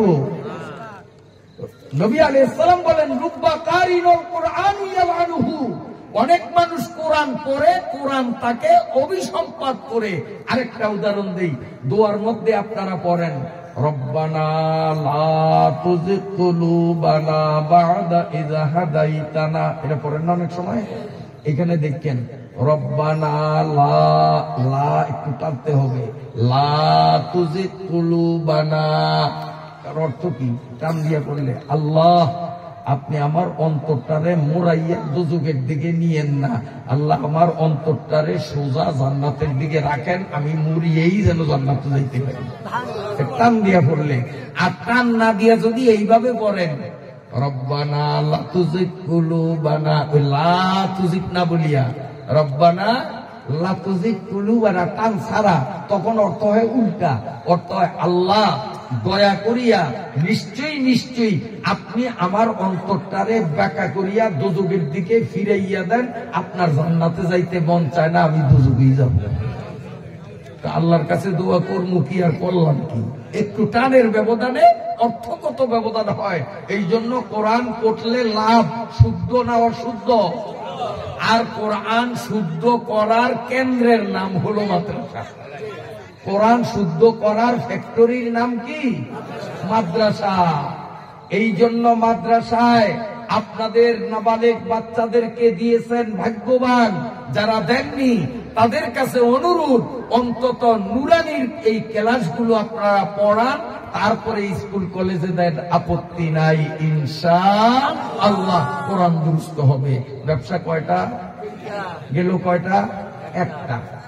2 নম্বরে ওয়া আকামুস সালাহ, 2 নম্বরে হলো নামাজ। নামাজ এমন ব্যবসা, যত পড়বে তত লাভ, যত পড়বে তত লাভ। নামাজে কোনোদিন লোকসান নাই। বন্ধুরা আমার, কি লাভ? আল্লাহ নিজে কুশপাড়ার 1 নম্বর আয়াতের মধ্যে বলেন, ইন্নাস সালাতা তানহা আনিল ফাহশাই ওয়াল মুনকার। আল্লাহ বলেন এই নামাজের লাভ দুনিয়াতেও আছে, নামাজের লাভ আখিরাতেও আছে। দুনিয়ার লাভটা একটু বলি। আমার আল্লাহ 21 নম্বর পারার 1 নম্বর আয়াতে বলেন, ইন্নাস সালাতা তানহা আনিল ফাহশাই ওয়াল মুনকার। নামাজ নামাজি ব্যক্তিকে সমস্ত অপকর্ম থেকে ফিরায়। নামাজি ব্যক্তি ভালো মানুষ হয়, সৎ মানুষ হয়, সে অসৎ থাকে না, সে গুন্ডামি পাগডামি করে না। নামাজি ব্যক্তি আইল ঠেলে না, নামাজি ব্যক্তি মিথ্যা কথা বলে না, নামাজি ব্যক্তি সুদ খাইতে পারে না। নামাজ তাকে ফিরায়। কিন্তু প্রশ্ন হলো যে আমরা বর্তমানে দেখি অনেক মানুষ, উঠাউঠি করবেন না, বসেন, খুব গুরুত্বপূর্ণ। যারা কিচ্চা শোনার জন্য আসছেন যে ওয়াজের নামে কিচ্চা শুনবেন তাদের ছুটি, আর যারা ওয়াজের নামে ওয়াজ শুনবেন, কোরআনের কথা আর হাদিসের কথা শুনবেন, তারা কিন্তু উঠবেন না। যারা কিচ্চা শুনবেন, কোরআন ভালো লাগে না, হাদিস ভালো লাগে না, কিচ্চা কাহিনী ভালো লাগে, তারা যাইতে পারেন, তাদের ছুটি। কিন্তু যারা কোরআন আর হাদিসকে মহব্বত করেন, একজন ইনশাআল্লাহ আমি বয়ান ছাড়ার আগে উঠতে পারবেন না। রাজি আছেন নি? রাজি আছেন নি? ইনশাআল্লাহ কোনো কিচ্চা হবে না, কিচ্চা হবে না, জরুরি কথা হবে। বন্ধুরা আমার, আল্লাহ বলেন নামাজ নামাজিরে খারাপের থেকে ফিরায়।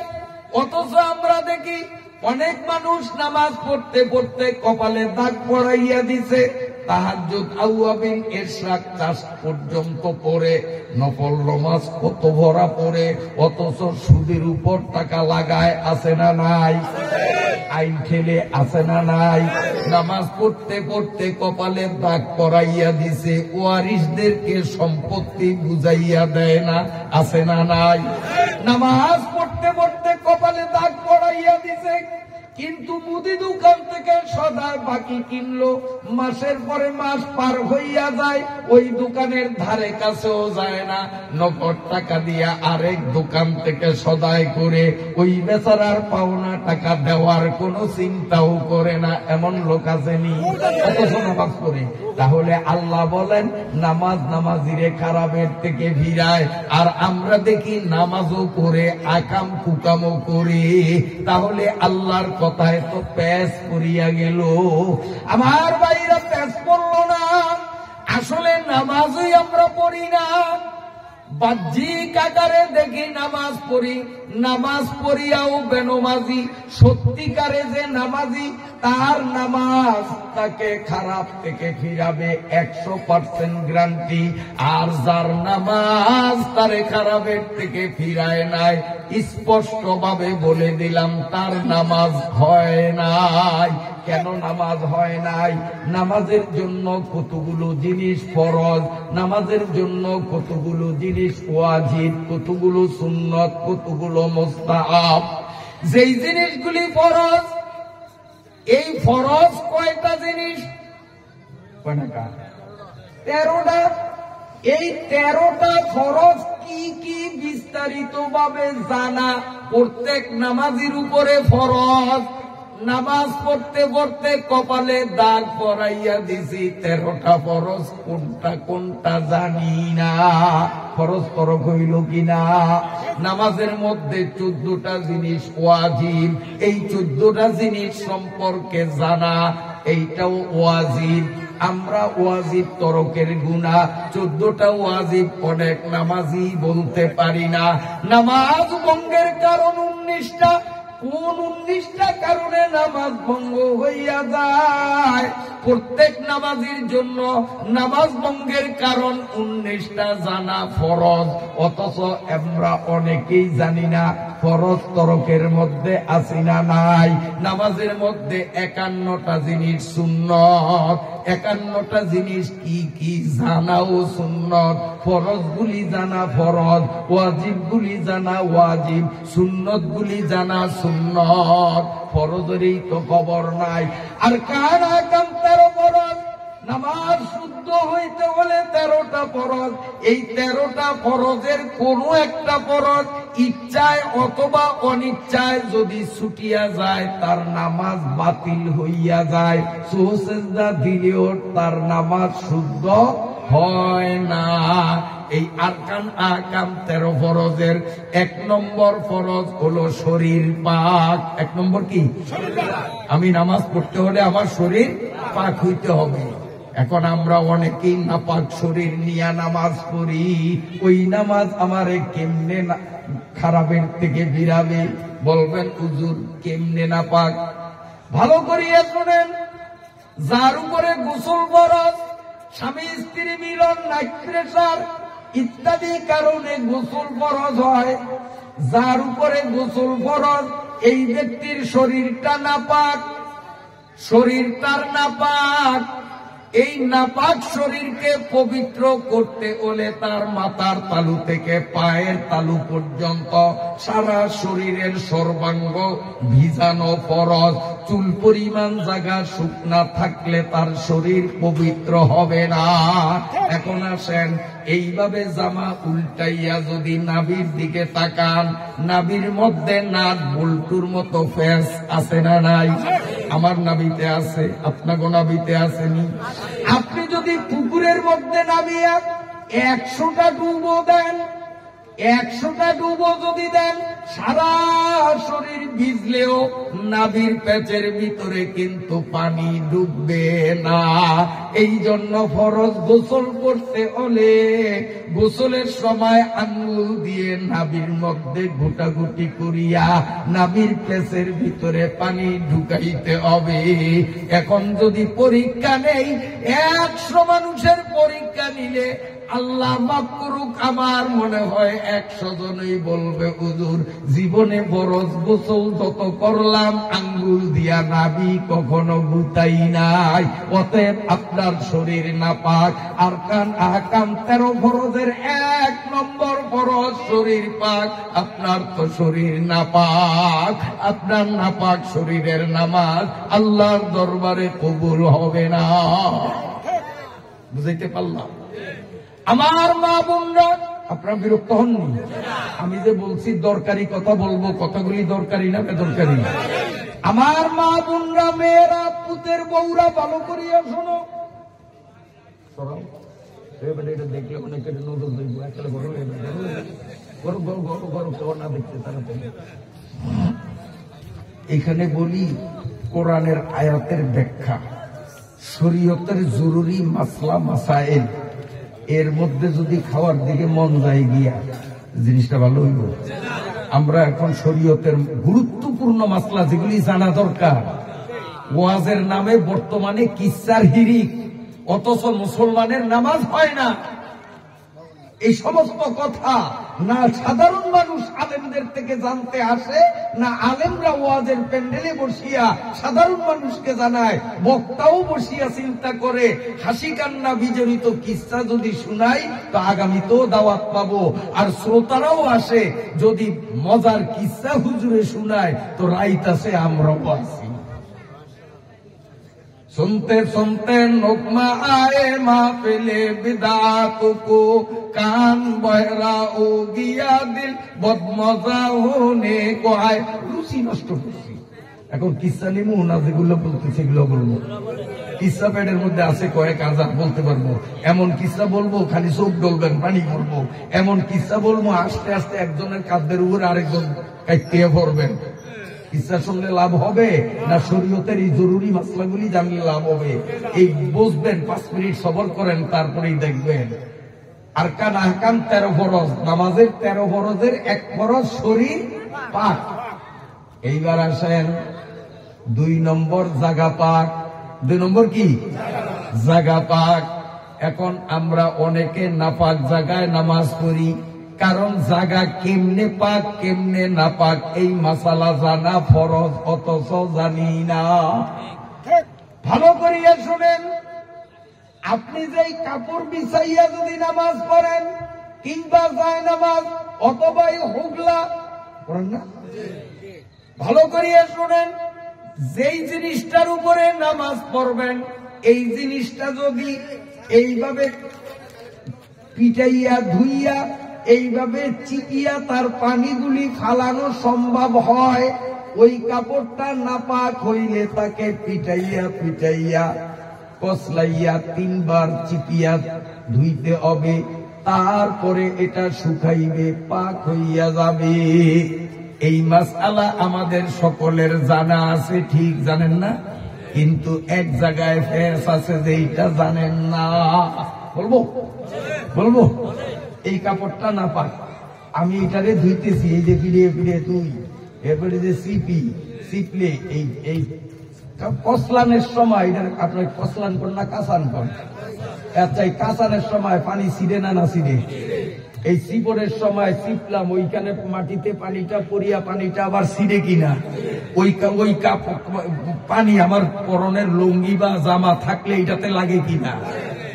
এই নাপাক কাপড় ধুইতে গিয়া এই নাপাক কাপড়ের ছিটায় নিজের লুঙ্গি, জামা, পায়জামা কিন্তু অনেক ক্ষেত্রে ভিজে কিনা বলেন? এ বন্ধু, শরীয়তের মাসালা, যেই নাপাক কাপড় আমি 2-3 বার ধুইয়া পাক করব, এই কাপড়ের প্রথম ধোয়া অথবা প্রথম চিপার পানি আমার পরনের কাপড়ে যদি লাগে, আমার পরনের কাপড়টাও নাপাক হবে, এইটাকেও 3 বার ধুইতে হবে। কিন্তু আমি কাপড় প্রথমবারে ধুইলাম, পানি লাগে নাই, চিপলাম, ওই পানিও আমার জামা লুঙ্গিতে লাগে নয়, আমি চিপার পরে কাপড়টারে ভিজাইয়া আবার দ্বিতীয়বার যখন এইভাবে ধুইতেছি বা চিপতেছি, ধোয়ার সময় অথবা চিপার সময় যদি এই কাপড়ের পানি আমার পরনের কাপড়ে লাগে, আমার পরনের কাপড়টা নাপাক হয়ে যাবে। এটা পরন থেকে খুলিয়া 2 বার ধুইলে পাক হবে, 3 বার ধোয়া লাগবে না। আমি নাপাক কাপড়টারে যখন ধুইতেছিলাম, প্রথমবারেও কোনো পানি আমার গায়ে আসে নাই, দ্বিতীয়বারেও আসে নাই। এই কাপড়টাকে সর্বশেষ তৃতীয়বারে যখন কসলাইতেছি অথবা তৃতীয়বারে চিপতেছি, ওই পানি যদি আমার পরনের কাপড়ে লাগিয়া যায়, আমার কাপড় নাপাক। এই নাপাক কাপড় পরিয়া নামাজ পড়লে নামাজ হবে না। কাপড়টা শরীরের থেকে খুলিয়া 1 বার ধোয়া ফরজ, 1 বার ধুইলে পাক, 3 বার ধোয়া লাগে না। আর যেই জায়গায় নামাজ পড়ব, সেই কাপড়টা যদি এমন হয় যে এটা চিপন সম্ভব না, ওগুলা চিপন যাইব, এরকম কসলান যাইব? যদি চিপন যায় না, কসলান যায় না, এমন হয়, এটাকে সুন্দরভাবে পানিতে, মনে করেন হোগলা, এটা পানিতে ভালো করে আমি ধুইব, ধুইয়া এটাকে এভাবে ঝুলাইয়া রাখবো। পানি পড়তে পড়তে পড়তে পড়তে পড়তে পড়তে যখন দেখা যাবে আর কোনো পানি পড়ে না, পানি পড়া বন্ধ, এটাকে আবার দ্বিতীয়বার ধুইয়া আবার ঝুলাইয়া রাখবো। পানি টপ টপ করিয়া পড়তে পড়তে এক পর্যায়ে যখন পানি পড়া বন্ধ হয়ে যাবে, আবার এটাকে পানিতে ভিজাইয়া আবার টাঙ্গাইয়া রাখতে হবে। এইভাবে 3 বার না ধুইলে হোগলা পাক হবে না। বুঝাইতে পারলাম কিনা? এবার আসেন জাগা পাকের আরেকটা মাসআলা। আপনি কাপড়ও বিছাইলেন না, হোগলাও বিছাইলেন না, ডাইরেক্ট মাটিতে বা ফ্লোরে নামাজ পড়লেন, কমই মাসলাইটা কমু? এই যে মাটি, এদিক তাকান, এই যে মাটি যেখানে ওগুলা নাই, এই মাটিতে ছোট পোলা পাই দিছে মুতিয়া, কুত্তাই দিছে মুতিয়া, এরকম হয়নি? পাক না না পাক? এখন মাটি না পাক, এই মাটি ধোয়া লাগবে না। ভালো করিয়া শুনে এই কথা করিয়া বাড়াও লইবেন। কিসার ওয়াজ কিন্তু সহজ, মাসলার ওয়াজ বলাও কঠিন, বুঝাও কঠিন। যদি কথা কোন বলবো একরকম, বুঝবেন আরেক রকম। এই যে বলতেছি মাটিটা কুত্তায় মুত্তে দিল, পোলা ভাইনে মুত্তে দিল, নাপাক করছে, মাটি এখন পাক না নাপাক? এই নাপাক মাটিকে ধইয়া পাক করা লাগে না। বাতাসে কিংবা সূর্যের গরমে যখন এই জায়গাটা শুকাইয়া আগের মতো টাটকা শুকনা হবে, ওর মধ্যে আর্দ্রতা বা ভিজার কোনো চিহ্ন দেখা যায় না, অটোমেটিক এটা পাক হয়ে যাবে। কথা বুঝাইতে পারলাম? তবে পাক হবে নামাজ পড়ার জন্য। কাপড় না বিছাইয়া যদি নামাজ পড়েন কোনো সমস্যা নাই, জায়গা পাক ঠিক আছে, কিন্তু পাক এই জায়গায় তয়াম্মুম করা যাবে না। তয়াম্মুমের ক্ষেত্রে না পাক, নামাজের ক্ষেত্রে হবে পাক। আর যদি মাটির উপরে ইট বিছানো থাকে, ইট শুধু বিছাইলেন, সিমেন্ট বালি দিয়া যদি ঢালাই দিয়া যদি এটাকে মজবুত না করা হয়, যে কোনো মুহূর্তে মন চাইলে ইট মাটির থেকে আলাদা করা যায়। ওই ইট বিছানো ফ্লোরের উপর যদি কেউ পেশাব করিয়া দেয়, ইটটা না পাক হবে, এটা শুকাইয়া পাক হবে না। এটাকে ওখান থেকে উঠাইয়া পানিতে 3 বার ধুইতে হবে, নইলে পাক হবে না। বুঝাইতে পারলাম? আর যাদের ঘর ঢালাই দিয়া প্লাস্টার করিয়া টাইলস লাগাইয়া মোজাইক করিয়া পাকা করছেন, আসেনি? ভালো করিয়া শুনেন, ওই ফ্লোরের উপর ছোট্ট বাচ্চায় পেশাব করিয়া দিল, জায়গাটা নাপাক হইয়া গেল। ওই জায়গাটা পাক করার 2টা পদ্ধতি। একটা পদ্ধতি হলো 3 বার পানি দিয়া ধুইয়া দেন, যেহেতু পাকা ঘর 3 বার পানি মারিয়া ধুইয়া দেন, পাক হইয়া যাবে। দ্বিতীয় পদ্ধতি, পানি মারলেন না, বাতাসে বাতাসে ওইটা নিজে নিজেই শুকাইয়া গেছে। এই যে আপনার পাকা ফ্লোর নিজে নিজে শুকাইয়া গেছে, অটোমেটিক এটা নামাজের জন্য পাক হইছে, তয়াম্মুমের জন্য পাক হয় নাই। ওই জায়গায় তয়াম্মুম করলে তয়াম্মুম শুদ্ধ হবে না। ওই জায়গায় কোনো কিছু না বিছাইয়া নামাজ পড়লে নামাজ হইয়া যাবে। কিন্তু বন্ধু, আমি উযু করিয়া ভিজা পায়ে আসিয়া যখন ওই শুকনা জায়গায় পাড়া দিলাম, জায়গাটা ভিজবে কিনা? এই জায়গাটা ফ্লোরটা যখন নিজে নিজে শুকাইয়া গেছে, নামাজের জন্য পাক হইয়া গেছে, কিন্তু আমার পায়ের পানি লাগিয়া জায়গা যখন ভিজিয়া গেল, অটোমেটিক নাপাক হইয়া গেল। জায়গাটাও নাপাক, আমার পাও নাপাক হইয়া গেল। অতএব এই পাও দিয়া পাও না ধুইয়া যদি নামাজ পড়ি, আমার নামাজ হবে না। কথা বুঝতে পারলাম? এইবার বিলি খালে নামাজ পড়েননি আপনারা, তাই সেটাও একটু বলা লাগেনি, কারণ অনেক সময় বিলে খালে নামাজ পড়েন না। এই ভালো করিয়া শোনেন, বিলের মাটি ভালো করিয়া শোনেন কৃষক ভাইয়েরা, এই মাঠের মাটির যেই হুকুম, যেই বিধান, বিলের মাটিরও সেই বিধান। নিজে নিজে শুকাইয়া গেলে পাক হয়ে যাবে, ওখানে কিচ্ছু না বিছাইয়া নামাজ পড়া যাবে। বন জঙ্গল, নারা ইত্যাদি, নারা কন্যা ধানের গোড়ারে ইত্যাদি, এগুলো যদি মাটির সাথে সংযুক্ত থাকে আর কুত্তায় মুতিয়া দেয়, রৌদে বা বাতাসে শুকাইয়া যায়, অটোমেটিক পাক হইয়া যাবে। ওর উপরে কাপড় বিছানো ছাড়া নামাজ পড়লেও নামাজ শুদ্ধ হবে। কিন্তু আপনি নারা কাশি দিয়া কাটিয়া বিছাইয়া রাখলেন, ঘাস বন জঙ্গল কাটিয়া বিছাইয়া রাখলেন, ওই কাটা ঘাসের উপর কাটা নাড়ার উপর কুত্তায় মুতিয়া দিল, নাপাক হইয়া গেল। 3 বার না ধুইয়া ওটাকে পাক করার কোনো উপায় নাই। যেটা কাঠের নয়, মাটির সাথে লাগানো, ওটা শুকাইলেই পাক হইয়া যায়। যেটারে কাটা হইয়াছে ওটারে 3 বার না ধুইলে পাক হবে না। এই জন্য বিলে নারা বিছানো থাকে, আর কুত্তারা বিলের মধ্যে দৌড়াদৌড়ি করে, অবশ্যই তারা নারায় মরতে পারে। অতএব কাটা নারার উপর ডাইরেক্ট নামাজ পড়া ঠিক হবে না। অন্তত একটা গামছা হলেও তার উপর বিছাইয়া নেওয়া লাগবে। আর আইলের উপরে দুব্বা ঘাস, যেই ঘাস মাটির সাথে সংযুক্ত, কাটা হয় নাই, গামছা বিছানোর দরকার নাই, ঘাসের উপর নামাজ পড়লেও নামাজ হইয়া যাবে। তাহলে এই 13 ফরজের একটা হলো শরীর পাক, 2 নম্বর হলো জায়গা পাক। কথা বুঝতে পারছেন? হ্যাঁ, এইবার যারা পান খান ভালো করিয়া শোনেন, আমরা বিরক্ত হন মনে হয়। যারা পান খান, এই আমার দিকে চান, এইভাবে শুনবে আপনারা ডলছেন, চুন কিন্তু আঙ্গুলের ফাঁকে ফাঁকে আটকাইছে। আটকাইয়া এই চুন যদি শুকাইয়া যায়, আমার দিকে চান, উজু করার সময় এইভাবে যদি ওই চুন পরিষ্কার না করেন, শুধু উজু করিয়া আসেন, যতই হাত কসলিয়া উজু করেন, আপনার উজু হবে না। উজু হবে না, ফলে নামাজ হবে। হোটেলের মেসিয়ার দ্বারা গুলগুলা বানায়নি আপনাদের দেশে?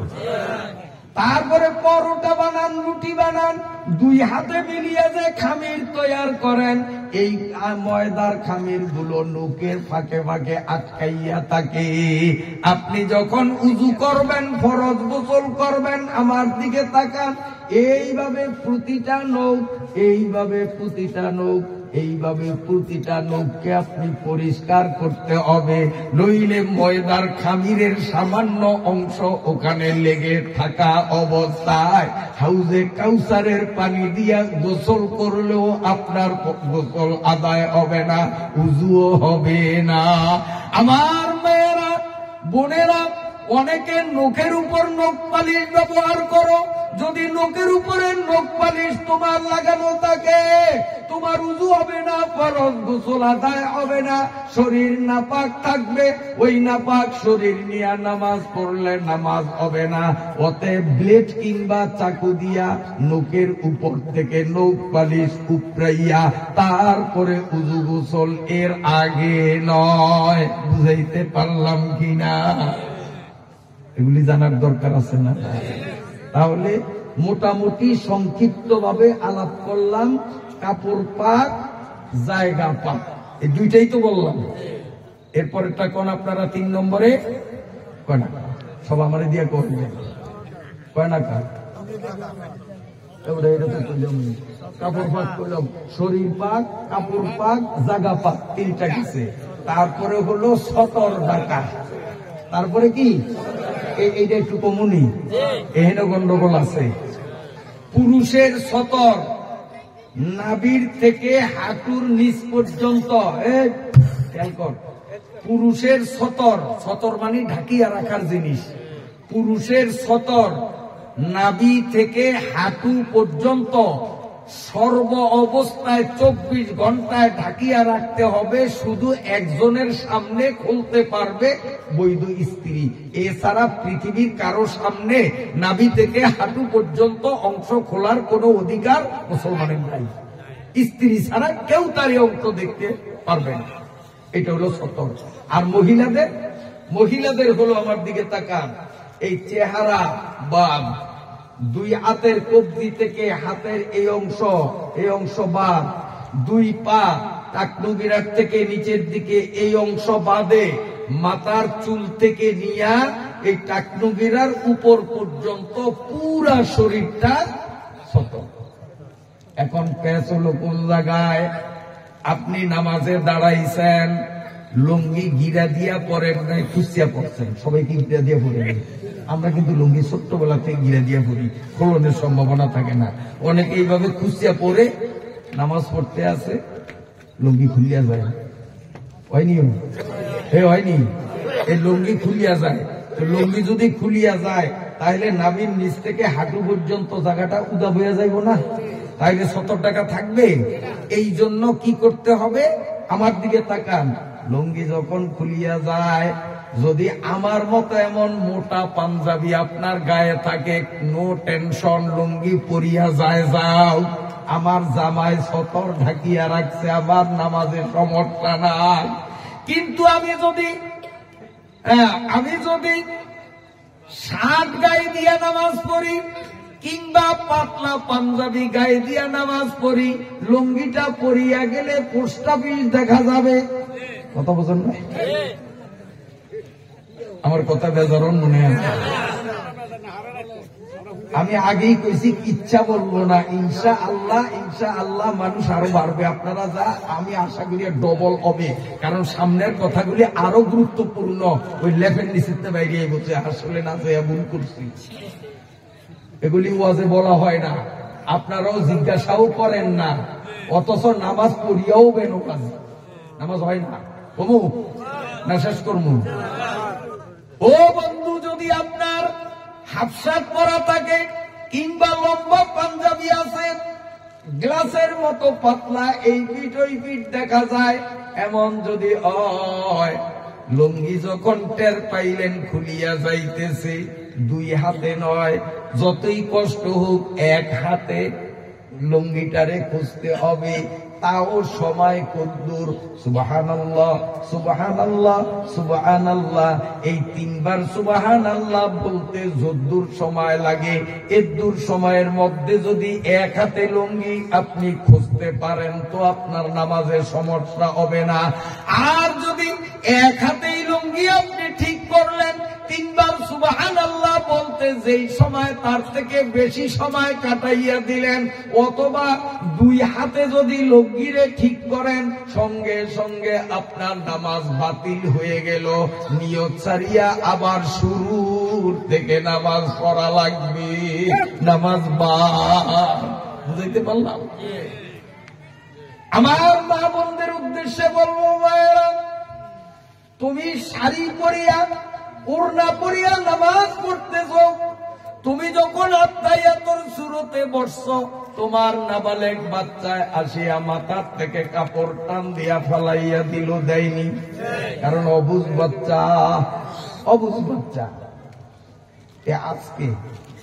আজকে আমি নামাজ পড়তেছি আমার বাড়িতে, আমার নাতিন ছোট্টরা অবুঝতো, আমি নামাজ পড়তেছি এখনো কেরাতের মধ্যে, ও আসিয়া আমি যেই জায়গায় সেজদা দেব, এই জায়গায় আল্লাহু আকবার করে একেবারে লম্বা হইয়া উপরে শুইছে।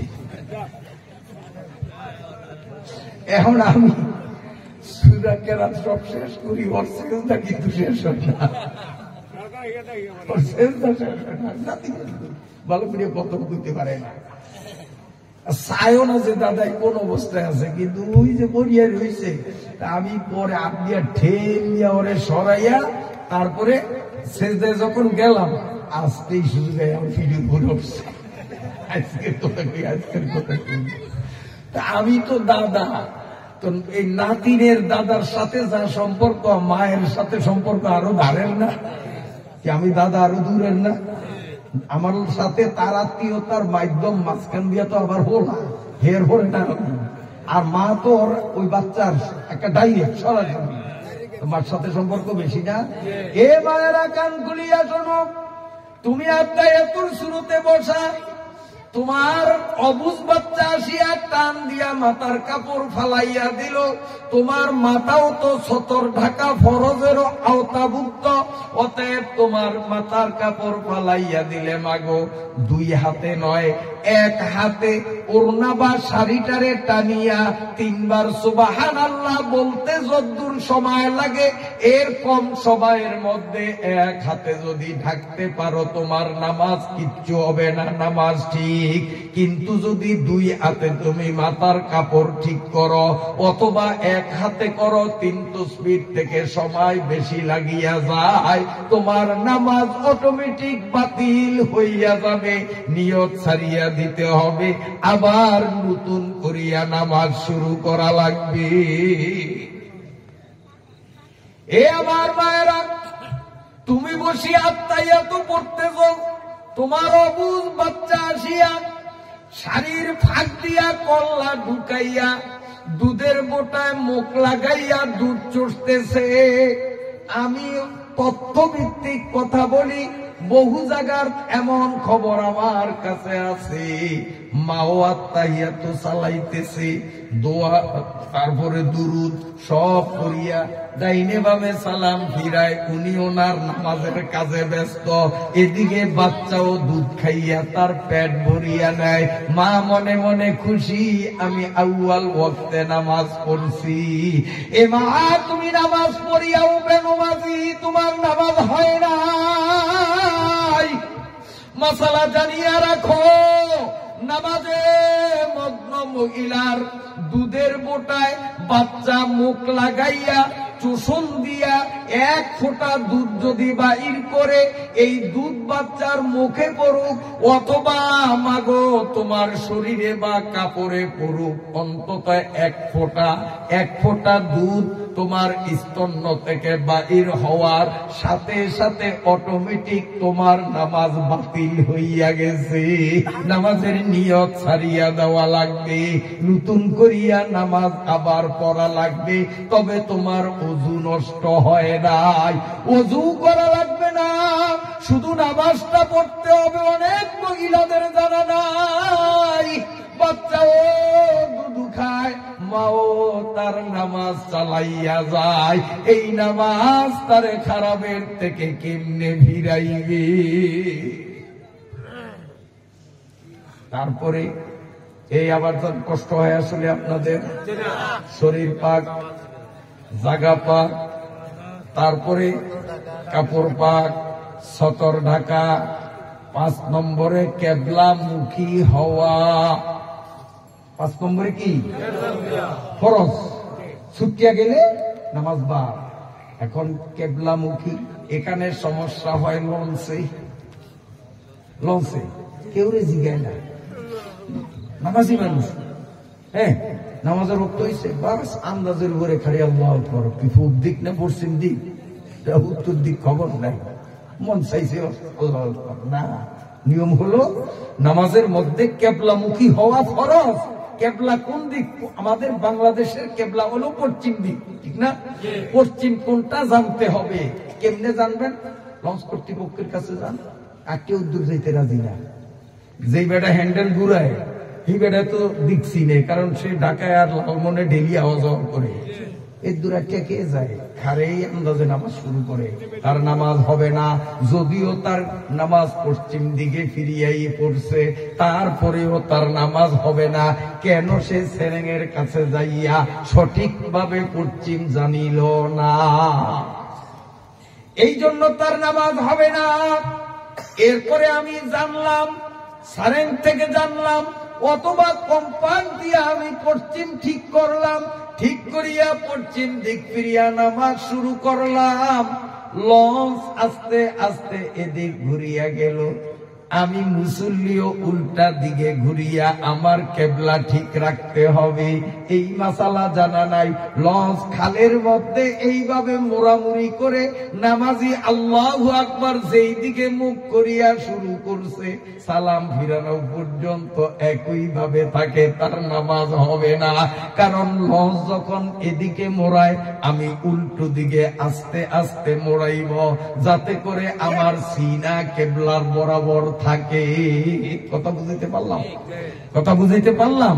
তো নামাজের মধ্যে লঞ্চ ঘুরলে আমরাও ঘুরবো, লঞ্চ যদি এদিক ঘুরে তো আমরা ওদিক ঘুরবো, লঞ্চ যদি এদিক ঘুরে আমরা ওদিক ঘুরবো। কেবলাটা ঠিক রাখবো, সিনা দিয়া। কেবলা ঠিক কি দিয়া? অনেক সময় দেখা যায় কাতারের মধ্যে ভিড়াভিড়ির কারণে যাত্রা পেয়েছে কল্লা কেবলার দিকে, এই মুখ কেবলার দিকে পশ্চিম দিকে, কিন্তু সিরা কিন্তু ভাতার দক্ষিণ দিকে। আমি দেখছি এরকম, আপনারা দেখছেন কিনা জানি না। সাফের মধ্যে নামাজ পড়ে, এই নামাজ হবে না।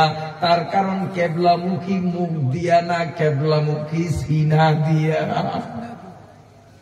কোন ব্যক্তি যদি এদিক চান, নামাজ পড়তেছে, আমার দিকে চান, সিনা কিন্তু লড়ে নয়, কে আইসে না আইসে কাতারে মাথা বন্ধ চাইয়া নাইছে, এদিকেও মুসল্লি কে আইসে না আইসে চাইছে, তার নামাজ ভাঙ্গে নয়, তার নামাজ ঠিক, তার নামাজ আদায় হবে, মাকরু তাহরিমার গুনাহ হবে। কিন্তু যদি মুখ পশ্চিম দিকে থাকে, সিনাটা যদি পশ্চিম দিক থেকে অন্যদিকে ফিরিয়া যায়, সঙ্গে সঙ্গে তার নামাজ বাতিল হয়ে যাবে, ওই নামাজ হবে না। এ গেল কেবলামুখী হওয়া। তারপরে হলো অক্ত সেনা, কষ্ট হয়নি? এরপরে কি? অক্ত সিনা। বর্তমানে সহজ, মোবাইলের মধ্যে অ্যাপস আছে, মুসলিম অ্যাপসের নাম মুসলিম, ওই অ্যাপসটা নামে রাইখো নেটের থেকে, ওটাতে টিপ দিলেই তখন পেয়ে যাইবা। কোনো অসুবিধা নাই। কোন নামাজের ওয়াক্ত কখন শুরু কখন শেষ দৈনিকেরটা তুমি মোবাইল দিয়ে বের করতে পারবা। খালি মুসলিম অ্যাপসটা নামিয়ে রেখো, অ্যাপসের নাম হইল মুসলিম। বন্ধুরা আমার, নামাজের ওয়াক্ত চেনাও ফরজ। ওয়াক্তের আগেও পড়া যাবে না, ওয়াক্তের পরেও পড়া যাবে না, সেটা কাজা হবে। এখন একটু ঝামেলা আছে এই ওয়াক্তের মধ্যে। কি ঝামেলা? আমি আজকে যে কোনো কারণে আসরের নামাজ পড়তে পারি নাই, সময় আছে কদ্দুর, আল্লাহু আকবার এতটুক বলতে পারবো, তারপরে বেল ডুববো। ঘড়িতে দেখলাম যে টাইম, আল্লাহু আকবার বলতে পারবো, তারপরে বেলা ডুববো। শরীয়ত বলতেছে আল্লাহু আকবার বলার মতো সময় বেলা ডুবার আগে তুমি যখন পাইছো, তুমি আসরের নামাজ কাজা করতে পারবা না। এই অবস্থায় আল্লাহু আকবার নামাজ শুরু করিয়া দাও, বেলা ডুবছে তো ডুবো, অসুবিধা নাই। তুমি আসরের নামাজ পুরা আদায় করতে হবে, তুমি আসরের নামাজ কাজা করবে না। কিন্তু এই মাসালা জানা না থাকার কারণে বিকাল বেলা ইচ্ছা করিয়া হাজারো মুসলমান আসরের নামাজকে কাজা করে, তো সময় নেই। কিন্তু ফজরেরটা ব্যতিক্রম। আপনি ঘড়িতে তাকাইয়া দেখেন, আরে আল্লাহ 11:30 বাজে। আল্লাহ ব্যবসা দিছে আমগরে 3টা। 1 নম্বরে আল্লাহ জিনা ইয়াতলুনা কিতাব আল্লাহর একটু ব্যাখ্যা দিছি পুরা না। তারপরে 2 নম্বর ওয়াকামুস সালাত, এই ওয়াকামুস সালাতের একটু ব্যাখ্যা শুরু করছি, এখনো কিনারা তাইছি মাঝে না, শেষ তো করাই যাবে না, তাতেই 11:30 বাজিয়া গেছে। এরপরে শেষেরটা আছে কি, ইউনফিকুনা ফি সাবিলিল মিম্মা রাযাকনাহুম সিররাও ওয়া আলানিয়াতান। 3 নম্বরটা কইয়া দিই, তাহলে নামাজে গিয়ে কইতাম পারলাম না, আমি দুঃখিত। তবে এই কেউ উঠেন না, মনে করো হুজুরে কইব না, এই জন্য জরুরি কথা আছে, জরুরি কথা আছে। যদি কারো পেশাবের প্রয়োজন হয় তারা উঠবেন, কেউ উঠবেন না। আমি ইনশাআল্লাহ 3 নম্বরটাও কই। 2 নম্বরটা যে বলতে পারি নাই, নামাজের যেই মাসআলাগুলি শুরু করছি এখনো কিন্তু নামাজের বাইরের মধ্যে আছি। আল্লাহু আকবার বলিয়া নামাজের ভিতরে এখনো ঢুকি নয়, কারণ জায়গা পাক, কাপড় পাক, শরীর পাক, কেবলামুখী, অক্ষ হওয়া, এখনো কি নামাজ শুরু করছি। বাইরেই তো আমরা কত ভুল, বাইরে যা ভুল তার চেয়ে কোটি গুণ ভুল হয় আমরা যখন নামাজে আল্লাহু আকবার করিয়া শুরু করি আর সালাম ফিরাই, এইটার মধ্যে লক্ষ ভুল করি। অনেক হুজুররাই দেখছি ভুল করে, কারণ আলোচনা না থাকার কারণে হুজুররাও জানাজানি ভুলিয়া গেছে। এগুলির আলোচনা নাই তো, সাধারণ পাবলিকের কথা বলবো কি, হুজুররাই ভুলিয়া গেছে, কারণ এগুলি আলোচনা নাই। এই জন্য আমার মনে দীর্ঘদিন অনেক ব্যথা, আরে যেটি নামাজ পড়ে না তো পড়েই না। আর যারা নামাজ পড়ে জরিপ দিলে 100 জনের মধ্যে 99 জন নামাজ পড়িয়েও বেনবাজি নামাজ হয় না। এই নামাজের মধ্যে গলতি করে। এই জন্য আমি আমার ওয়াজে কিচ্ছা কাহিনীকে বাদ দিয়া উম্মতের নামাজ ঠিক করার ওয়াজ করি। তাতে 11:30 বাজছে, ওয়াজ মাত্র শুরু করছি, এখনো বহুত দেরি। তো ইনশাআল্লাহ সব বলতে পারলাম না, তবে বাকিগুলি আপনাদের জানার দরকার আসেনি, বাকিগুলি জানার দরকার আসেনি, তো জানতে পারবেন। সেই ব্যবস্থা হলো, সময় হাতে থাকলে মুখে আমি বলতাম, সময় নাই যখন, তা আপনাদেরকে বলবো এই নামাজ শিক্ষা আমার লেখা বই, যেই মাসআলাগুলি বলছি দলিল বলি নাই, শুধু মাসলা বলছি, দলিল সহ কোন কিতাবের কত নম্বর খণ্ড, কত নম্বর পৃষ্ঠা, কত নম্বর হাদিস, এইভাবে পাকাপোক্ত দলিল সহ নামাজের